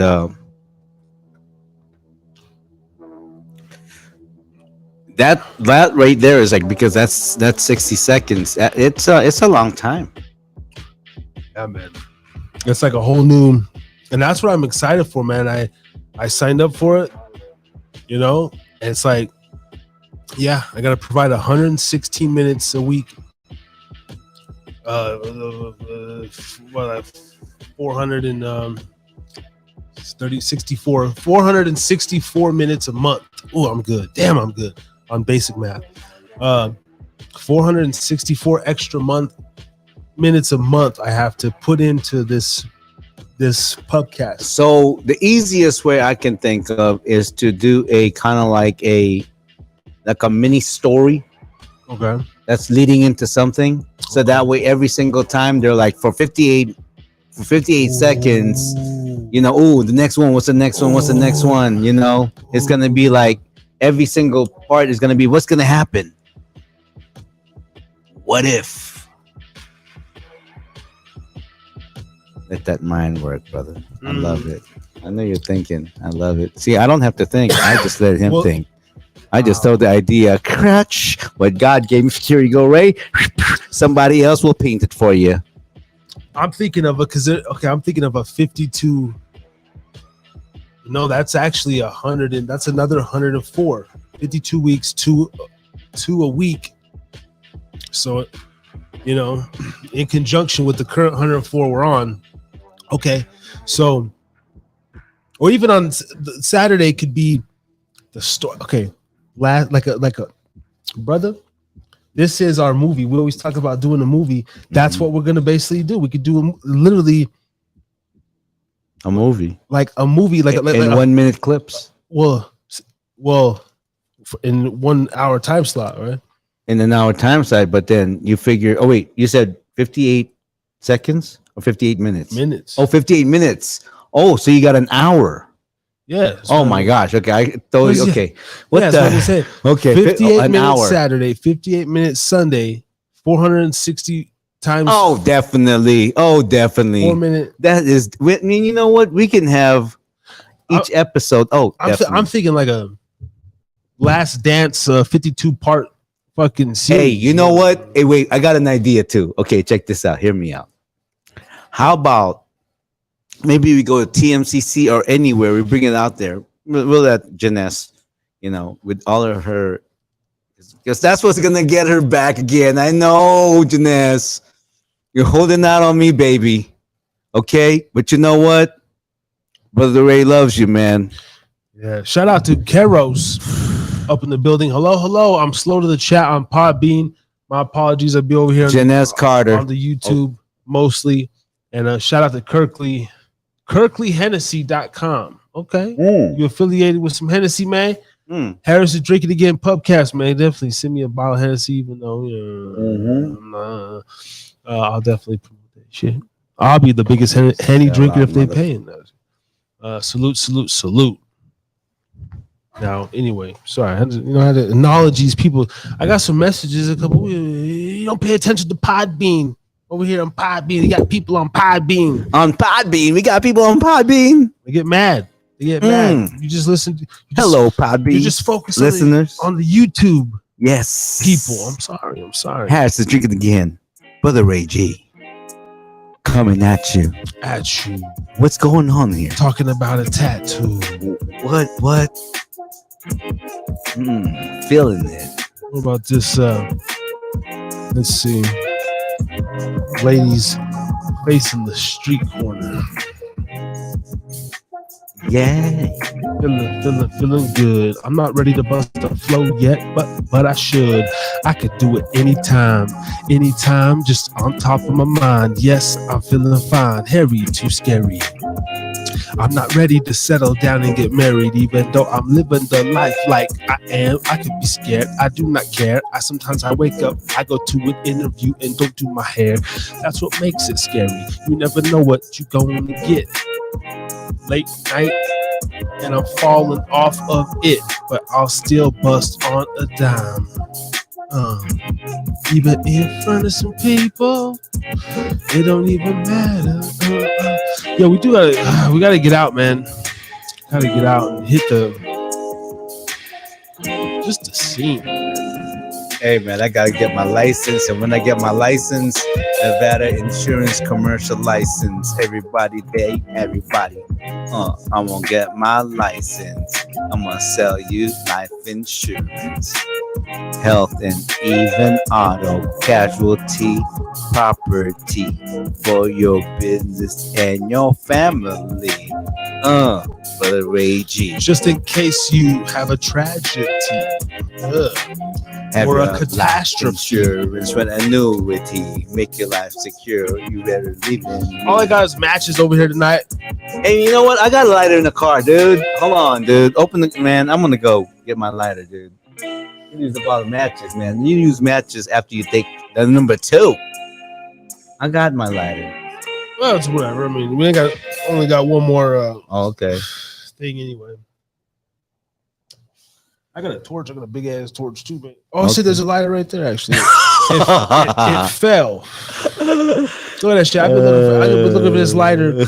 I got some papers and a lighter right there, man. I got like 4 things of papers around here. And there, you know what? Tonight is meant to be. That's where, yeah, literally, all my shit because dropping, coming up, missing. Motherfucking mushroom probably rolling around here. Man, too, you know what? All I gotta say is, what is that thing Neen cooked, man? That was on fire. I didn't even have the chicken, man. That thing filled me up, man. Shout out to you, Neen. Shout out. It's time to turn the fuck up here. Get my rock on. Huh?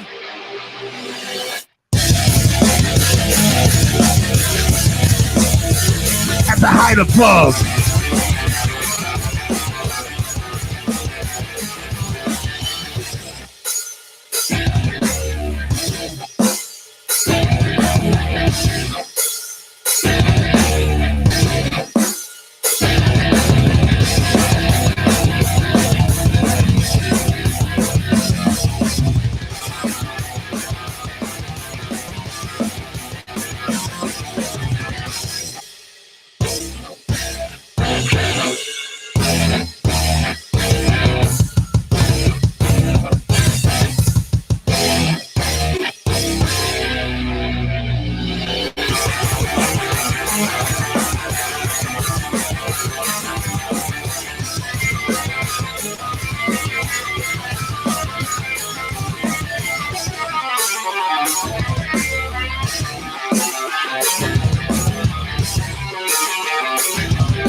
Thank you.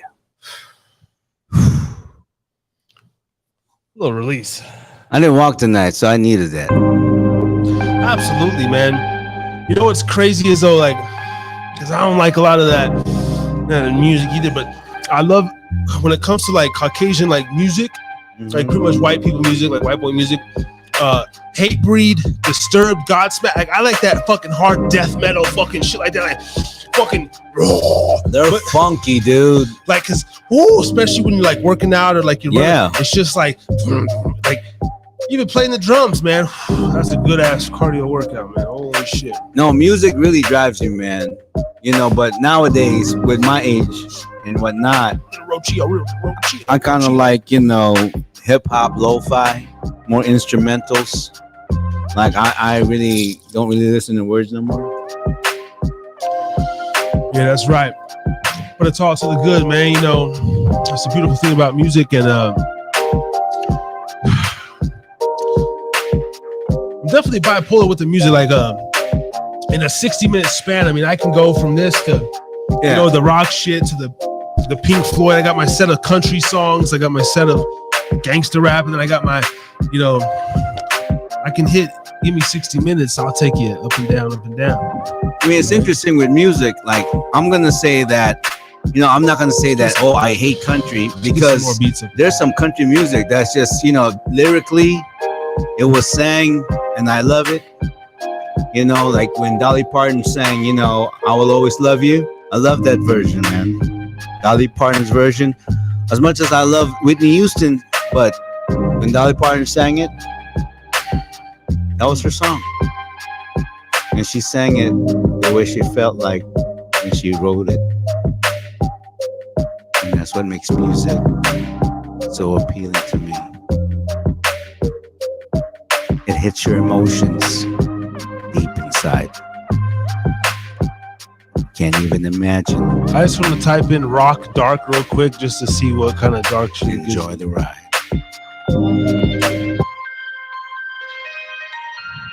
You're like floating in the sky, Floating in the sky. on top of a cloud. And here it comes thunder. Oh, now you gotta dodge. Oh, it's gonna hit you.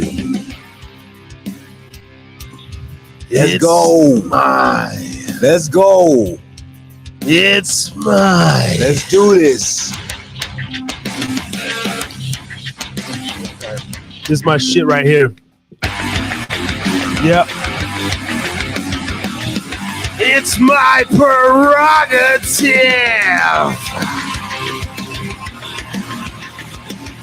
to send you to hell with you there.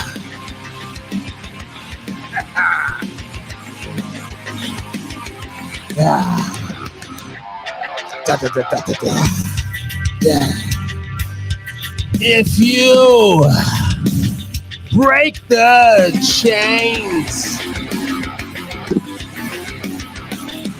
we will soak up your remains.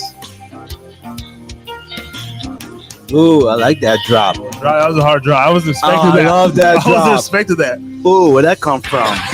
Oh, damn, you scratched the itch. Man, I feel music, dude. There's something about music, and I can relate really well, man. Like, I really relate to music. My existence, I can relate to music, man. I like that. That deepness. It drives you to want to write something. Yeah.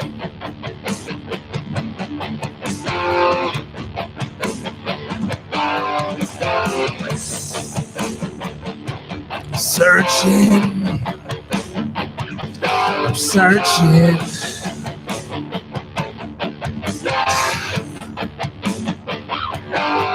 I'm searching for. Here we go. I'm trying to really Searching for understanding. Yeah, I'm trying to conjure up that other side. You know, not that side, the side, you know, Oreo side. Feel it. Oh, it's deep down. Okay. I gotta take it.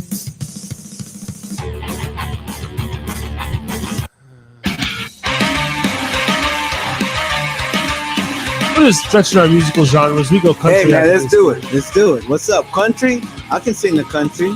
We do country after this. Yeah, let's do it.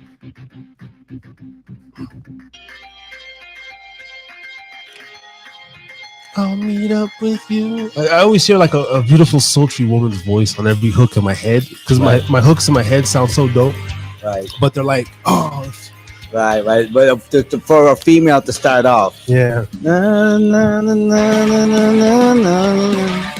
See, I don't know the words, but I'll kind of like voice out like in the sound how I want the lyrics to go. How's that? Yeah. Okay. And when one hits me, see, I can do some rock shit. Like if I was ever honestly to make a comeback, I would want to try to get like a band and do like some rock. Yeah. You know, Like something like this. Okay, turn it up a little bit so we can feel it. Okay, something like this. Okay, so what are we talking about? Okay, hold on. Okay, all right, here we go. This journey, I'm rolling so hard they kicked me to you. This journey, I'm rolling so hard they kicked me in. Yeah, that was not bad. Yeah, Something like that. this is why I know I don't reply. Met her the other night at the university. Could it be hanging out, eating pizza till 3? Yeah, this is me in a different life. Every day I come through like cutting a knife. Ah. Okay. See, there you go. Man, your whiteness came out, bro. Yeah, I dude. like it. I like your white side. Just another journey. Just another journey. When that white boy comes out of you. Why do I have to go through this again? I don't know. Why did you Because guide me all of through us this sin. strange place? Why? It's another day. And I'm on my way. Are we gonna do this? I don't know. What's gonna be? It has to be imagination, facing fear, or this creation. Another Sitting here, an occupation. I don't know, but I'm just facing. It's God teach truth or I owe you. And I just don't know what you will do. But I know that I want to come in, and I'm just drinking gin. Yeah. I know what you're saying. I feel so guilty. Guilty inside. I'm saying I'm not playing, But thoughts you know come what I'm to my saying. mind, and your show drove me to my existence. We call it Oh, therapy. You heard of he make you feel so good, so just grab a chair and just sit on down. oh, give me one more time. One more time. I wanna make and I'll another blow you rhyme. Therapy. Oh, I need therapy. no therapy. I need therapy. I need therapy. On a Thursday night. On a Thursday night. Thursday night. Rants Rants tonight. Thursday night. Hey, oh, clock. Yo, damn. Are you guys having a good time Hey, out there? clock. PM. Oh man, that was hard. That was hard. I was loving that. I didn't even mean to cut it off. I got lost in the sauce on now. Let's do that again. Let's go for another ride. I like this. Yes. That was Hey, no, we gotta call this episode, this segment, something. We gotta call it White People's Music Trail. I know it sounds very offensive. No, it's not. Man, you know what? Shout out to yeah. people. Well, you know what? Early on, but for some reason, even that one right there, that's legit. Like I hear a brother, and I see a brother, or just a Filipino man spitting on that, because it's like that's the type of shit you would hear in a casino. Like you'd be walking through Peppermill on a Friday night, and done therapy, and you'll be right there sitting there, and you'll be like, yo, what's up, man? Yo, shit, over here, therapy. Yo, we was going in right there. We was going in. Yeah, that felt good. Let's hit that back. You know what? I mean, let's hit that back. Oh man, No completely way. from fresh. Okay, but let's narrow it down this time. What the fuck did I do here? What really happened? Hold on. I got so excited I grabbed the keyboard like a dumb fuck. That's why almost time for an assistant up here tonight. But I mean, damn, that was a clip. That's why we got, that was a fucking clip. Or was it not? Was that trash? No, I don't care, man. You know what it was? It's trash, content, man. was- Whatever it is, it's content. It's at the moment. That was We fucking were clip. feeling ourselves, We were feeling ourselves. and you know what? We was on point. And I think I'm finally learning it. I'm understanding it and everything because I was on beat, and it was feeling good. And I just went with it, and I just, we actually had a song of like doing whatever it is that we want to do. Yeah. And it's one of those songs that will never, like, kind of like Ida Tiger. Was it this one? Okay. All right, but let's narrow it down. Motivational songs. And then so on the hook, well, you know, we'll fit the bridgy hook part, and then therapy, right? Yeah. And that little override, maybe like I'll say the therapy, but you kind of do it with the and therapy. And then when you say therapy, now back up on the therapy, and then you say therapy again, and I say something like maybe not therapy, but necessary or something. This like might that. be even the little theme song, like a Thursday night. Yeah, why not, man? Why not? Okay, let's go, y'all. Why From not? the top, man. This is where the Hida Pub is. I like the way it comes in. All right, here we go. This comes in. Here we go. From the top.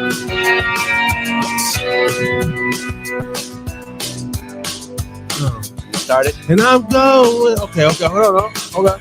Bear with us. Now I know. Right there. Okay. All right, that when the piano starts again. Give it to me again. All right, let's go. Because I did have a little flow going there, so. All right.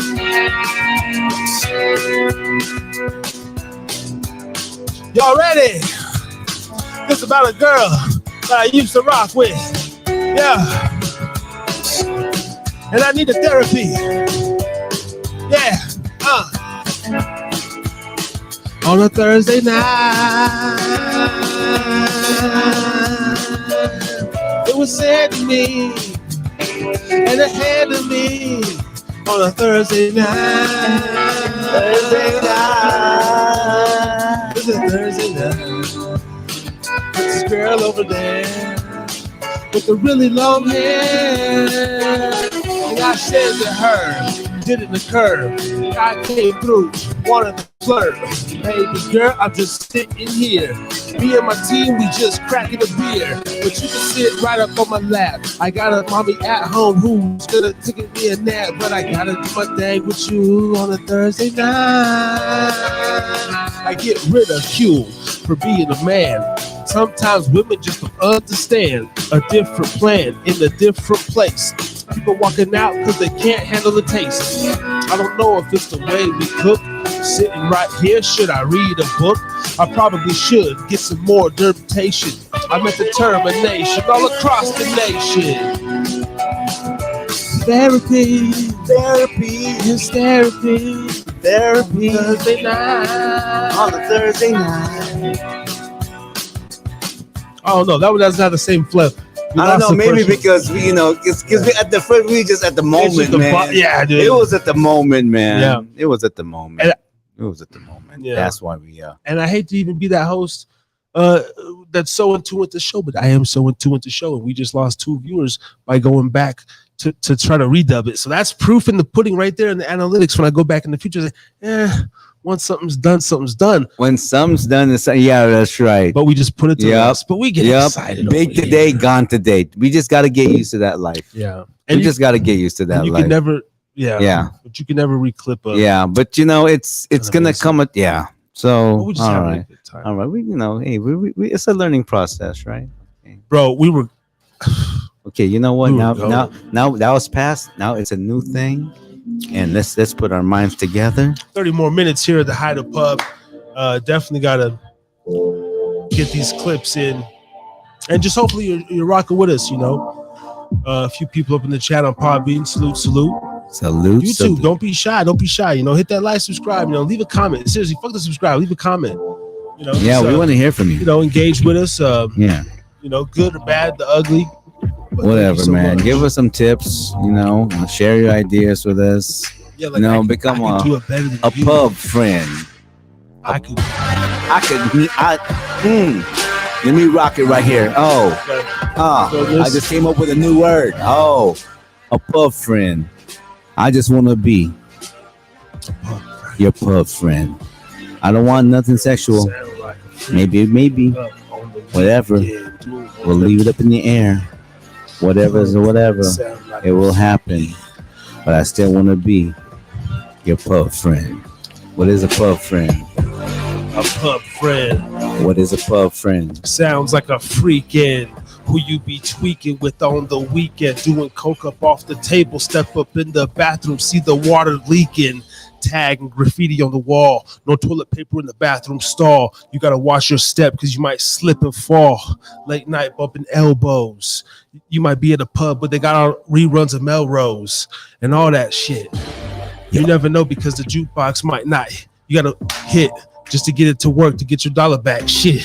Yes. But they always make you feel comfortable. That's a pub friend. You got that person at the door that you know. That's a pub friend. The one that gets you in for free. Rant. Any club you want, you choose. It's free. So you come in, walking in like a big dog with this little cutie on your left side. Yo, Walking on. Ooh, I'm walking so pimpy.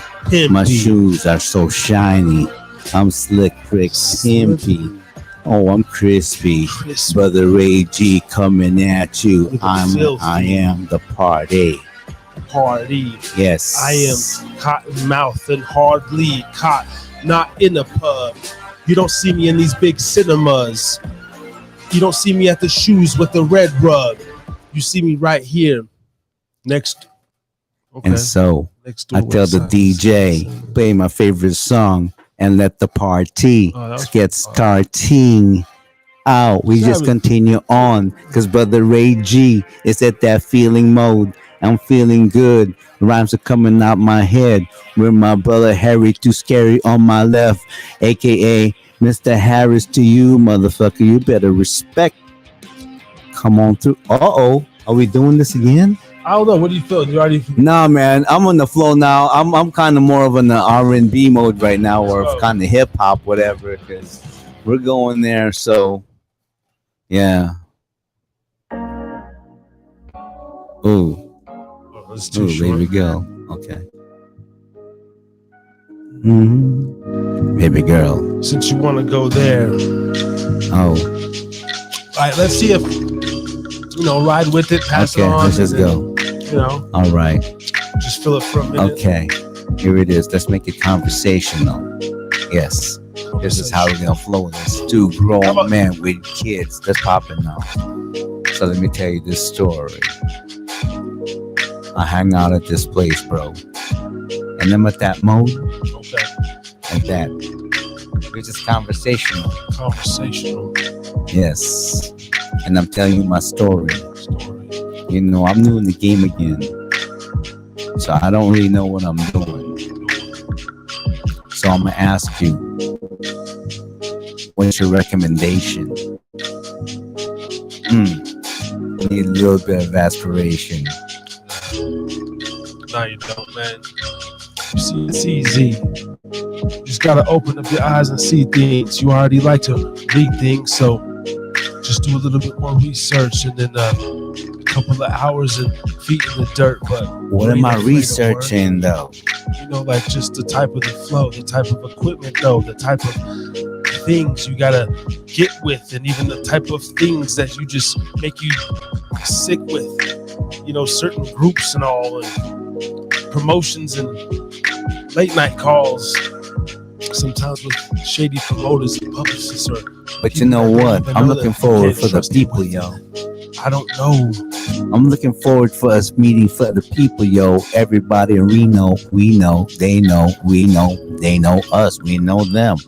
Everybody popping like that in Reno, because I really feel this is a very progressive town. Not everything's too far, everything is close. Yes, just a little traffic. That's okay. That's how it goes. It's growing.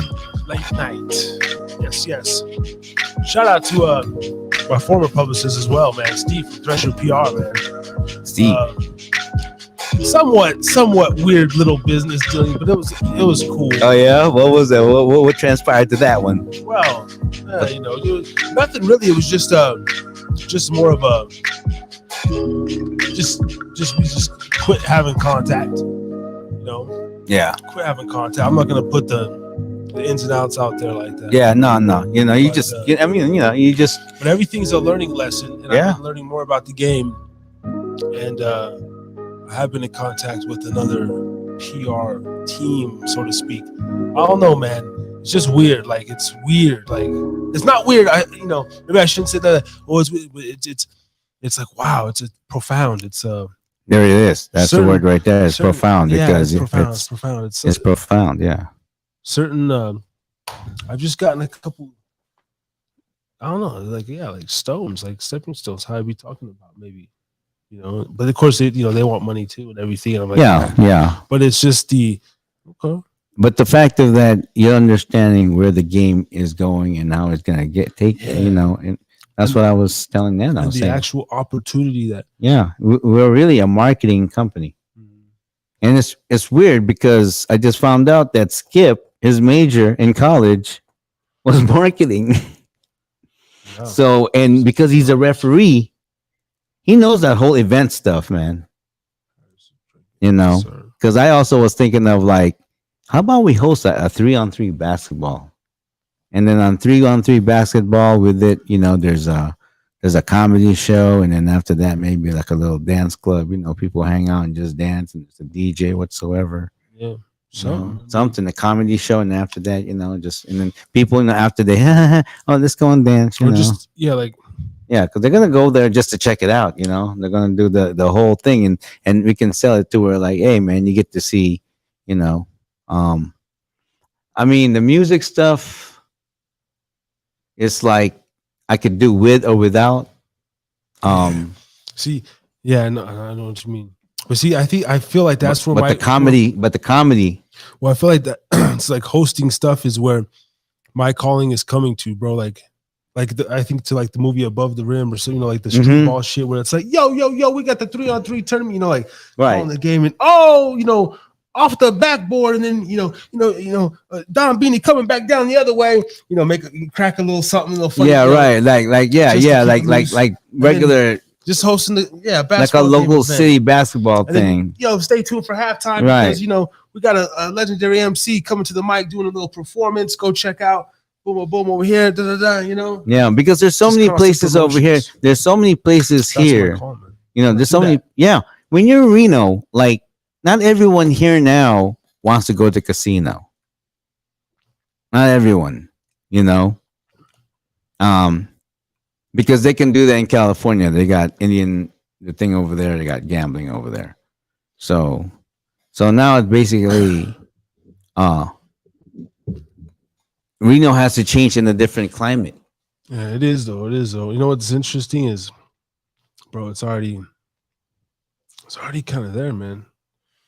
I mean, it's ever evolving, but these like events I'm working in different shit. I'm like, okay. Well, you know what? It was interesting. I think I brought it to you, the other day. I'm going, okay, so I went to this place. Me and school wanting to get some rice, so we got the Korean place is closed. So there's a Mexican restaurant, and went over there. Hey, can I get rice? Like 2 scoops. 2 scoops. Yeah. So okay. So we got that, and I asked the guy because he owned a bar too. I said, so.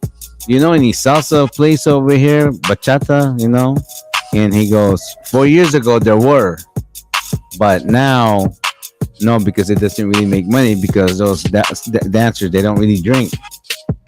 They're all about, just looking good and being fit, you know what I mean? So they don't drink.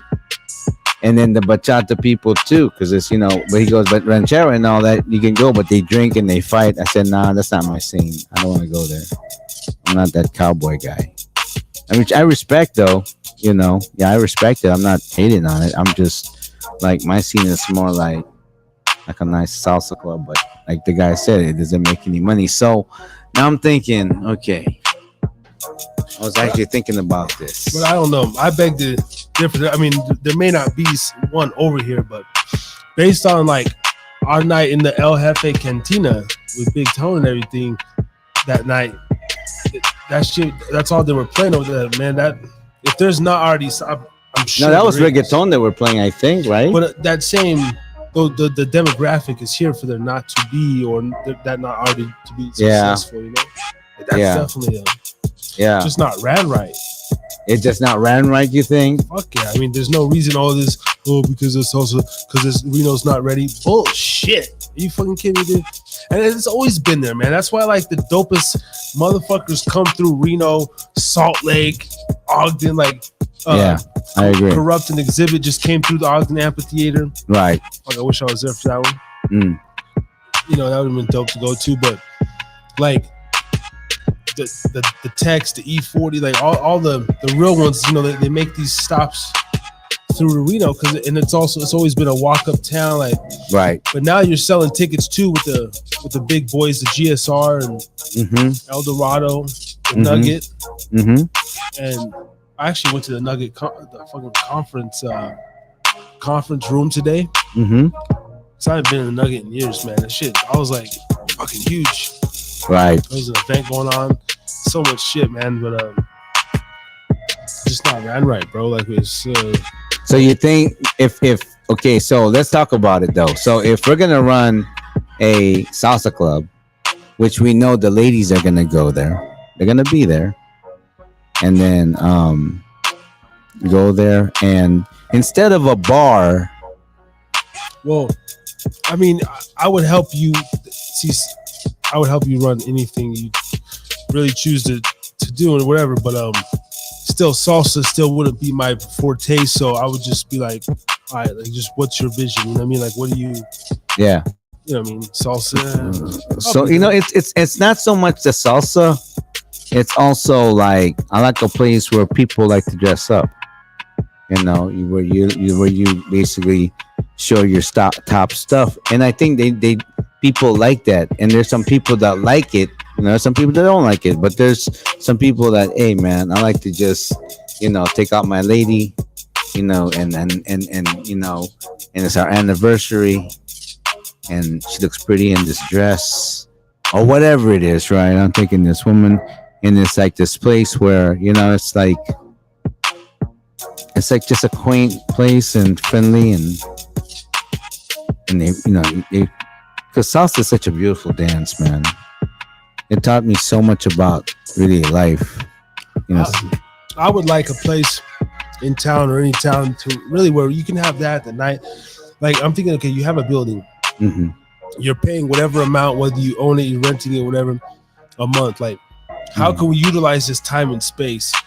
And I think that's where I would be good as far as like, okay, we're paying lights, all this stuff, but we're gonna utilize this at night, get the permits, all this stuff, and then in the day. You like this boba shit, right? You know boba. Yeah. That's popping, dude. That's just everywhere, right? So yeah, I'm just using general terms. Like no, for real. If you had a dope space, say you're doing the salsa, the R&B kind of like you're already on that more upscale. Then in the daytime, you know, easily convert it like minor kind of conversion to where it's a boba shop. You know, we kind of keep it open. You got boba, some hemp, some CBD, whatever, you know, some products, you know, roll out some carts, kind of. Right. And but also kind of still keep it open. Like, where is there a place 24/7 to where, or damn near. You know what I would also have there? Like if you can, well, go ahead, but I'm talking about like a daytime spot to where. If you missed late last night, it was crazy in here. The conversion is not going to really, the turnover is not going to be that hard to where you couldn't reopen, say like at 9, and then, you know, you could still come through with your girl, like your kid, and there's music playing. Maybe it's around to the back, but like, you could literally go to like a day club. Right. You know, the music's going all day, all night. Right. Okay. All right. But it's a business. Check this out. There was an idea in my head that came before where it's like you're in a room, right? Square room, like let's say a bat as big as a basketball, maybe smaller than that. That's the outro. And maybe I'll fill it with all the walls are mirrored, and then people just get to have their like iPod, I mean, you know, their earbuds whatsoever, and listening to their own music, but they're all like given a square where they can just dance and just voila. It doesn't matter what you are, and just people are there just to dance, you know, because that's another form of dancing. I was thinking about that. You know, you either want to go with our rhythm, like, okay, so if you do this, there's a headset that we can rent, you know, and you put in your head or whatever, and we're playing the music, and people are gonna be dancing, and you know, and it doesn't matter if you're off beat, whatever, you know, you just and the reason why I say that is because I'm learning that just moving your body, it releases so much good stuff, your endorphins, and it heals, and it's just, you know, you gotta sweat, dude. Nah, man, you just build it and people will come. Yeah. No, I truly believe there's that. There's no place like. That's what I'm saying. Like, how can you set yourself apart? I'm thinking like when I'm at the Renaissance, the whole shit. I'm like, bro, you got that space down there, looking at the town. I would be advertising my shit, calling all content creators, come shoot videos, come hang out with us, have a DJ, a bar down there. Like, if I'm $1 billion owner, I'm just saying, like, whenever this, and, you flip it, you turn over, you sell some candy bars, some shit in the morning, but still make it like a family-friendly place till a certain time, and then.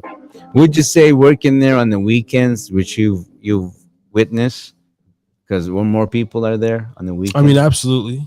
Yeah, absolutely. Yeah, see, because it's a place in Rio. It's a weekend town, but it's a weekend town. People know that there's not too much shit to do during the week. But if there becomes that, and nothing crazy, whether you want an alcohol license or not, it's just simply, it's like a boba spot. You could bring kids there. They got a little DJ booth. They got some shit the kids can play on. Right. See, what's interesting about what we do just is fucking hang out.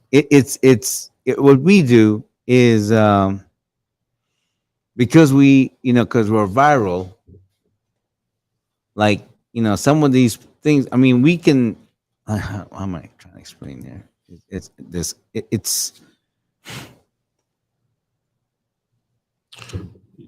anywhere we go, we make it like the spot. Thank you for rocking with us. A few more minutes here. We got about 10 minutes here before we wrap up and do the outros, man.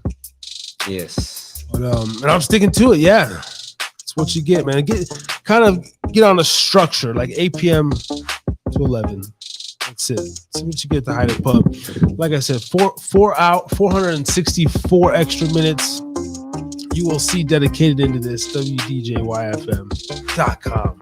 See, what I love about this beat right here is this is great for walking. I listen to this. I like this. I'm like into this, just the instrumental. I don't want to hear no voices, man. I'll make the songs myself. I'll rap to it. Oh, what are we talking about here? We just closing out. If there's anything you need to say, get it out without a doubt. Harris is drinking because I'm always thinking. Mixing up Corona with Clamato. What you thinking? Yes, I am. Plus some Gubba rum, and I am smoking on some Herbalitos with Ray and Yam Jam back in the day. Oh shit, move on. Moving to the future, man. Let's smoke some chrome. Beyond that, let's do something else. We don't have to worry about staying strapped. No more cup up on the shelf. No more this and that. Talking about it, then creating it. Visionaries, masterminds, you will see. Oh, hold on. Well, on the back end, bro, if you have, today was a powerful day. Maybe that's why I'm extra pumped up. It's not that powerful. My $400 freaking GoPro is apparently not working. The red light is just on. It won't turn on or off. Yeah. That's a little weird. But that's random because the light's still on. Look at this. If anything knows about GoPros, I mean, it's just the light's on, but it won't do nothing. I've charged it and everything. Bro, I'll probably the PBD, that was it Francis Nurmagomedov, the MMA fighter from Russia. Right. Have you listened to that interview yet, bro? No. Oh, Nurmagomedov? Yeah. Dude. Nurmagomedov. It made me like cause an argument with my fucking girl. What happened? It's such a powerful fucking interview, dude. What was it about? Shit. Dude, this motherfucker's badass, dude. This motherfucker like made me like have a talk with like both of you. Not just him, them. Like I'm on that quest, right? Right. Because I've been telling you I've been having some issues with my daughter and everything. And I'm constantly, how do we get better? How do we get better? I need discipline. I know my family needs discipline, right? Right. And you only listen to so many things. At Joe Brown, I just woke up. I was very positive, like, okay, it's show day. But they were like, basically, dude, the fucking impact, how much impact his father had on him, straight up and down, dude. And how much basically different his life is in Russia than the U.S., point blank. Because he was barely born in 1988. So younger than me, world champ, bad motherfucker, but wrestled with bears when he was 9 years old, crazy shit, like completely different upbringing, right? But the one key thing he just kept going back to his father, I think he would say the father. His dad. Yeah, not even his dad. He literally just said he would say the father or my father. Like my father, like, or just but father tell me to do this and I listen. Like, but father say this. That's bro. Everything was his father. Yeah, I kind of want to just bring that up in the closing, and like. It just kind of like struck a chord with me too, bro, because I'm constantly having these thoughts. Like, and he spoke about greatness and then Michael Jordan and like how he can like different people that he looked up to, PBD, but he kept going back to, and he has a 6-year-old, I believe, and he makes his son train every day. He's like my son's 6. He train every day, no questions. And it brought up a lot of flaws in me, dude. Seriously, like it just brought up like, fuck, I'm such a weak man at times. I have so many weak man tendencies still, like, and different things, and I'm just like fuck. But but I have a lot of strong traits too. But I'm like, how do I? Okay, this is that level of shit. He brought the value to the table. So shout out to PBD and just that interview, man. Amazing. Maybe yeah, dude, you gotta just check that one out. Yeah, I want to check that one. He did it like the Kobe style, live panel, Yeah, just amazing though. But the way, in my position, and he's about 9 months, barely like 9 months younger than me, and has a kid, and the way he was just talking about the fucking influence of the father. Yeah, that's your father's influence. Having a man in your life is key, man. I'm just really glad I had my dad and my grandfather, or close men in my life, my uncles.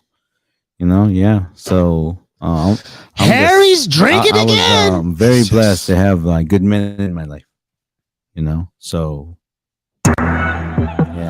makes you makes you like kind of like complete, because really, if you grow up, and I'm not trying to, it's just tougher because it's a mentality,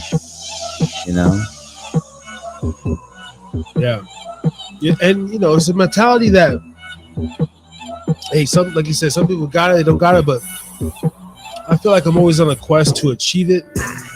And when I say like, damn, it made me start an argument, bro, it's because like it should just be real.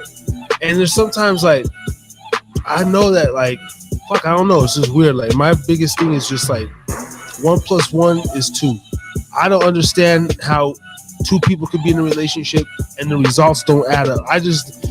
I've always seen it like only the movies 1 + 1 is 2, motherfuckers working together, and then like I hear stories like this and I'm like, see, I want my son to be great. Like I can't fucking like there's always so much you have and it is frustrating because you want to do more. I'm not saying that the other half is not doing nothing, but whether it's to my level of fulfillment or whether you know what, if you look at it, do you feel that no matter what there is a balance? Your son is very balanced. I mean, is he balanced in terms of with other people? Like he's a friendly kid. Yeah, he makes friends really easy. Super happy. Super happy. Then you know what? Then roll with that for now. Yeah. It'll be okay. It will be okay. You cannot rush it. Yeah, but you can. You could just visualize it. You can make it in your mind. You really can. No, you know what the real fucking shit is, man. We can't even sugarcoat this bullshit, man. Like, as a man, fuck, I hate to say this, but it's the real. Like, if I was doing it my own, like literally or whatever, I dictated the literal outcome for whatever reason. When with a partner, it's I tried to do certain things, but there's like there's no cohesion. There's like it feels like a resistance, or like I'm fucking trying too much, or this, and there's always this like. What do you guys like to do together? Like, why is there this? Nothing of great substance. You know what I'm saying? Nothing of great substance. Nothing. That's important. Yeah, like, I enjoy all like a host of certain things, but I can't say that we don't do it enough. We love going to concerts and like we love doing that shit basically Together. Yeah. We used to do when we were Yeah. but we get that every couple of months, which is cool. But it gets expensive. Yeah, I mean, yeah, but that's just like daily shit. But that's a dating site. You're right. Yeah. No, but even like, we just spend like frivolous money on random shit. Like we're trying to go to Tech October 27th in Vegas. Like that's one thing we do have that love, like music. We're concert goers. We don't do that enough. I generally go walking. Not even walking, hiking. I've been going walking with Ray. I gotta get out of that shit, go fucking hiking and start running and shit. Motherfucking shit. Fucking walking all the time, fucking shit. Sign up for a gym with the Stairmaster, fucking shit. Fucking shit. But anyway, that's about all you get on my fucking relationship bullshit for tonight. We're gonna close out here in a few minutes. Matter of fact, just now, dude. Fucking, it's been an epic 83rd episode. 83, bro. Like, on the come down, close out, man. 83, man. Next week, 84. By the way, happy birthday, whatever, Kobe Bryant. No, 83. That's Scoop's birthday, man. Happy birthday, Scoop. Yeah. Happy birthday, Scoop. Happy birthday, Kobe Bryant. I guess it's his birthday today. They said they're building some statue, Mamba statue. And he's Scoop's gonna be November something. Yeah. Me and Brother Ray gonna kick back. We're gonna talk some shit for a minute. Roll another, and who knows? Maybe we he's trying to get over on me. He's trying to lure me in just the way I lure him into certain things. All right, but check it out. We're gonna eat some of that chicken though. Harris is drinking again. Oh, Pubcast. Bye, chicken. Up in the motherfucking building. Looking forward to it. All right, brother. I'm gonna hit that. Yeah.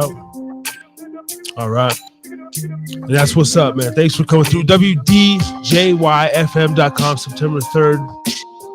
Up in the place. I'm going to keep promoting that. As well as the merch site, Hida Pub, Ball Fire. Eventually, hopefully this fall, Ray gets his motherfucking Letterman jacket. And he's come over here stunting on the show. And I get my fucking shot glasses. I've been talking about all this bullshit. All right. So that's what the hell is going on. Whip, hold on, stay strong. If you're having an issue, Thursday night is a place to be. Yes. All right.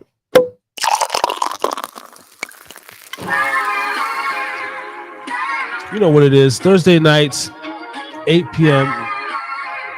every Thursday. And then soon to be Saturday, Sunday as well, man. 3 nights a week, 8 p.m. Not missing a beat. 11 Eastern. Harry's drinking again. Have a good night, everyone. Salute to Pop being up in the building and YouTube as well. We out.